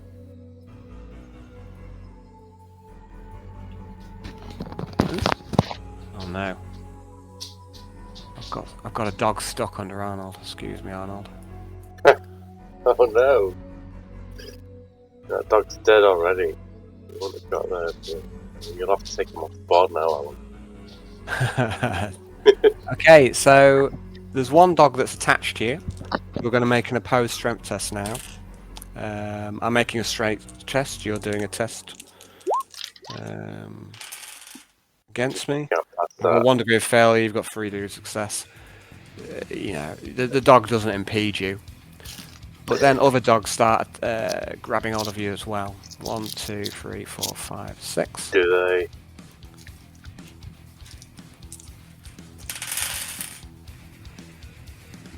Okay, so 5 more dogs are now grabbing onto you. Ah! There's now 6 dogs attached to you. So next time I make the test, it'll be at plus 50, assuming that you don't get any of the dogs off you. One Two dog- militiamen shoot at you, Arnold. Yes. Bring it. One hit, 1 miss. They are at risk of hitting the dogs, by the way. I'm going to try dodge. Okay.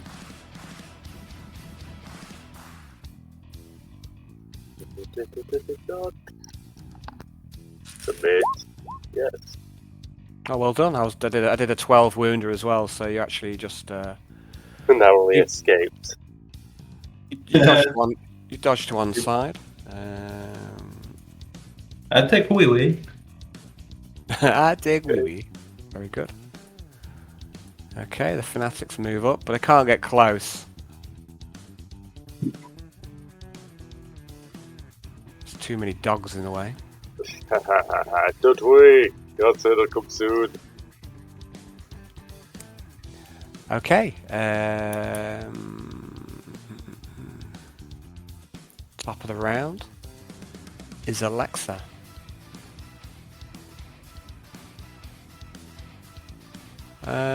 Alexa gonna take a shot at one of the fanatics at the back.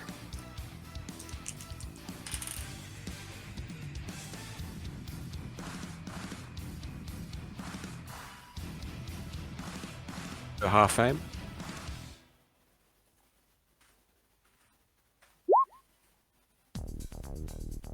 Oh wow. What do you like?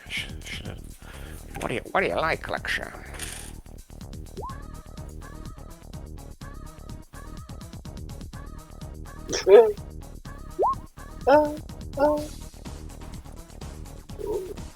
That's not it.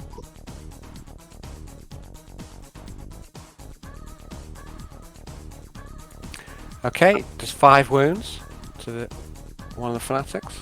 Farfak's going to try and dodge. And he does. Dodges out of the way. Next up are the stormtroopers. What was the last call? You tried to command them to charge in.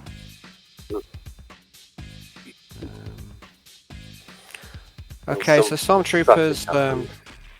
Stormtroopers are not sure what we're going to do. They're going to try and get into a better position.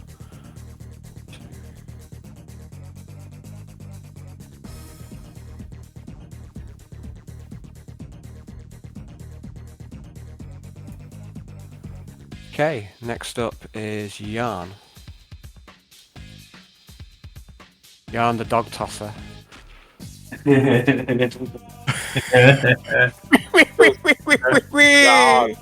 some of the dogs on me. You see that he's getting. It looks like he's getting overwhelmed. Even Arnie must have a limit to the number of dogs that can bite him at once. Right. I will fling this one into there again. Okay, so one of the dogs that is hanging onto him, you try and drag it off and throw it into another hound. Make a test. What's on me? Make me do a strength test at least if you take it. Yeah, you will do. When it comes to their go, you'll. Well, sorry, what are you asking for, Arnold? To fling another dog onto another dog what's attached itself onto me.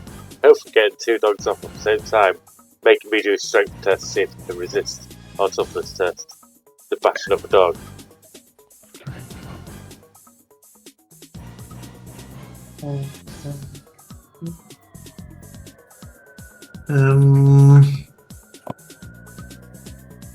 Primitive damage, so I'll be alright.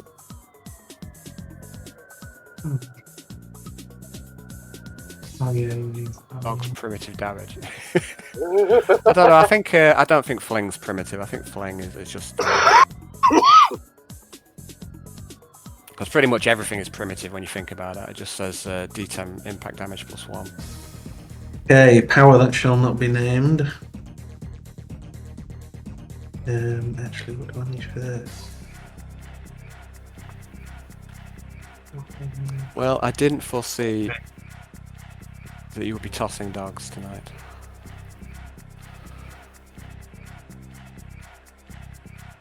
So, 6, 14. Yeah, dog test. Really quite a good roll. Okay, power that shall not be named. That's good. Then we're going for a fling.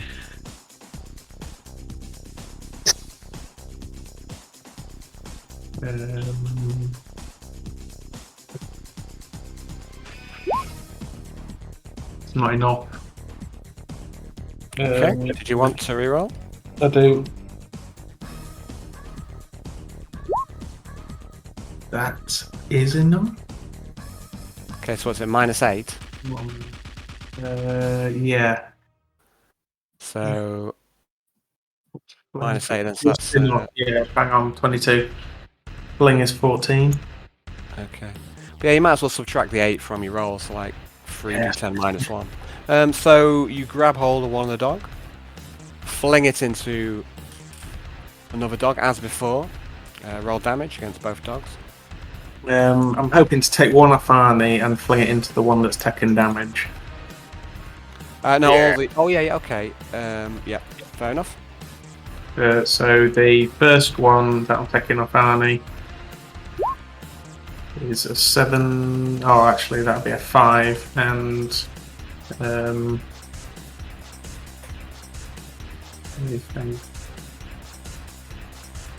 so actually, I want this to be D10 +3. Yeah, okay. And the one that has been thrown into is 6 plus 3. Okay, so you kill this dog, which has just had 2 other dogs thrown at it, and you drag one of the dogs off of Arnold, so he's down to 5 dogs grabbing him at the minute. After Yarn, it's Arnold. Okay, Arnold's gonna try to kill 2 dogs on him.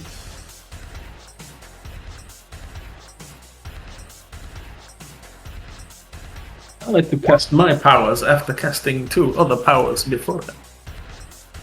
And That's then not easy. next try. You dodge it. I mean, you're doing a great deal of dodging of perils as well. Yeah. Everyone hits. And then roll for damage on the other dog.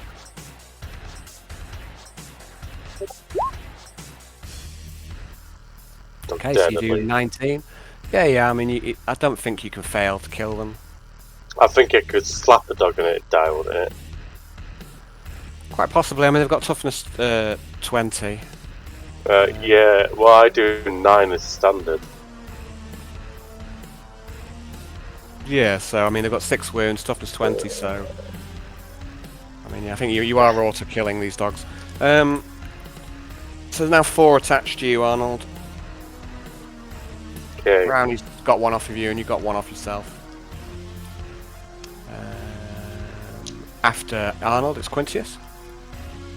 What are you doing, Quintius? Yeah, you're muted, buddy. Sorry, I was eating biscuits. Just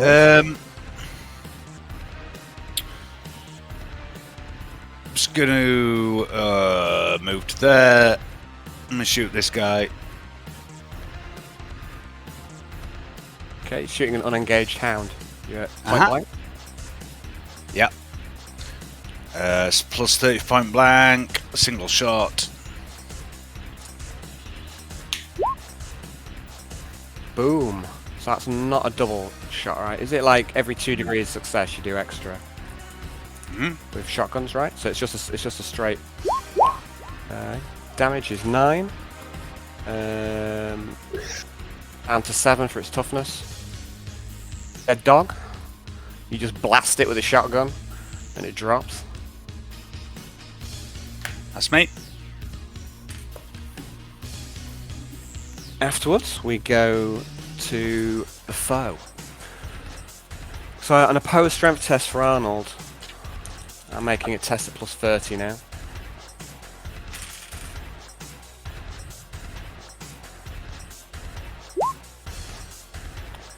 Okay, despite the fact that these dogs are ravaging you every which way and all trying to drag you off your feet, Arnold, they're no match for you. These dogs. They're just dogs. You're dressed in you're dressed in advanced armor, and you're a man. These dogs are basically worthless against you. Okay, there are 2 militiamen though going to shoot you point blank. Do I get a minus for dogs? Yeah, they're shooting into combat. Dog armor. So I think I should actually have a plus for dog armor at the moment. There's 5 dogs hanging off my body. They're obviously trying I should have a to try and dog shoot you armor. at the places where there are no dogs. I mean, some of them are worrying your legs. Some of them are grabbing onto your arms. Yeah, well, any slight miss, I want on dogs, please. Yeah. No, of course. They're at minus 20. They're at minus 20 to shooting into combat, and if that minus 20 causes them to miss, then they will shoot a dog, and that's the way it works. It works the same for anyone shooting into combat. But they both hit you. They both hit you. They obviously value the lives of their canine companions. Would you like to dodge? I would like to try dodging. Well, my Oh, no, other dog. did you dodge one of the attacks already this round against the dogs? Oh no, No, you I didn't. didn't dodge the No, dog. I'm not, okay, that was last round, wasn't it? So. Right, okay. Get onto click and click. No, just a fail. Just a fail. But it's enough. It's enough. So, there's 2 of them, isn't there? Okay, so we do 6 wounds, but that's not enough to get through your armor and toughness. So, right. The dogs continue to swarm. eager for death. They're hungry. So I got 4 dogs on you. That's 1, 2, 3. They're thinning out a bit now, though. I should have brought more dogs. Okay, so 3 of them attack. Oh, actually, they're not I think sensible. you would bring a dog to a gunfight. 3 more dogs are biting Arnold. I was going to say they're going to try something different, but they're not. You know, they're just dogs. They can't act with tactics. 3 more dogs are on you, Arnold. So you're now you're up to 7 dogs now. I've got 7 dogs on me. And It's not like nearly the whole pack around me. oh yeah, they're focusing on you. I mean, Yarn's 3, adopted a 4, position 5, kind of 6, behind. 7. Oh my god, yeah, I'm completely surrounded by dogs. Oh well, completely. I don't think anybody could possibly shoot me now, Alan. With that wall of dogs chewing on me. They're only dogs, man. So, Are they really tall dogs? They are, well, Great Danes. massive dogs with big heads. Okay, guys. So this is where we're going to leave it tonight. Oh, I could do a little bit longer. I'm sure you can, buddy, but I'm going to have to leave it here at 11. I'm afraid. So. Sorry, man. I know that you're wanting to kill more dogs, but I know. I'm in doggy annihilation. death heaven. Yeah, that's where we're going to leave it tonight, guys. So. Oh, it's a shame. I'm going to miss this music as well. So it was good to have the music alongside it all, Alan. It keeps you upbeat. Cool. I'd say it's Command & Conquer's a game very fond to my heart as well, so has special memories for me to see music. Yeah.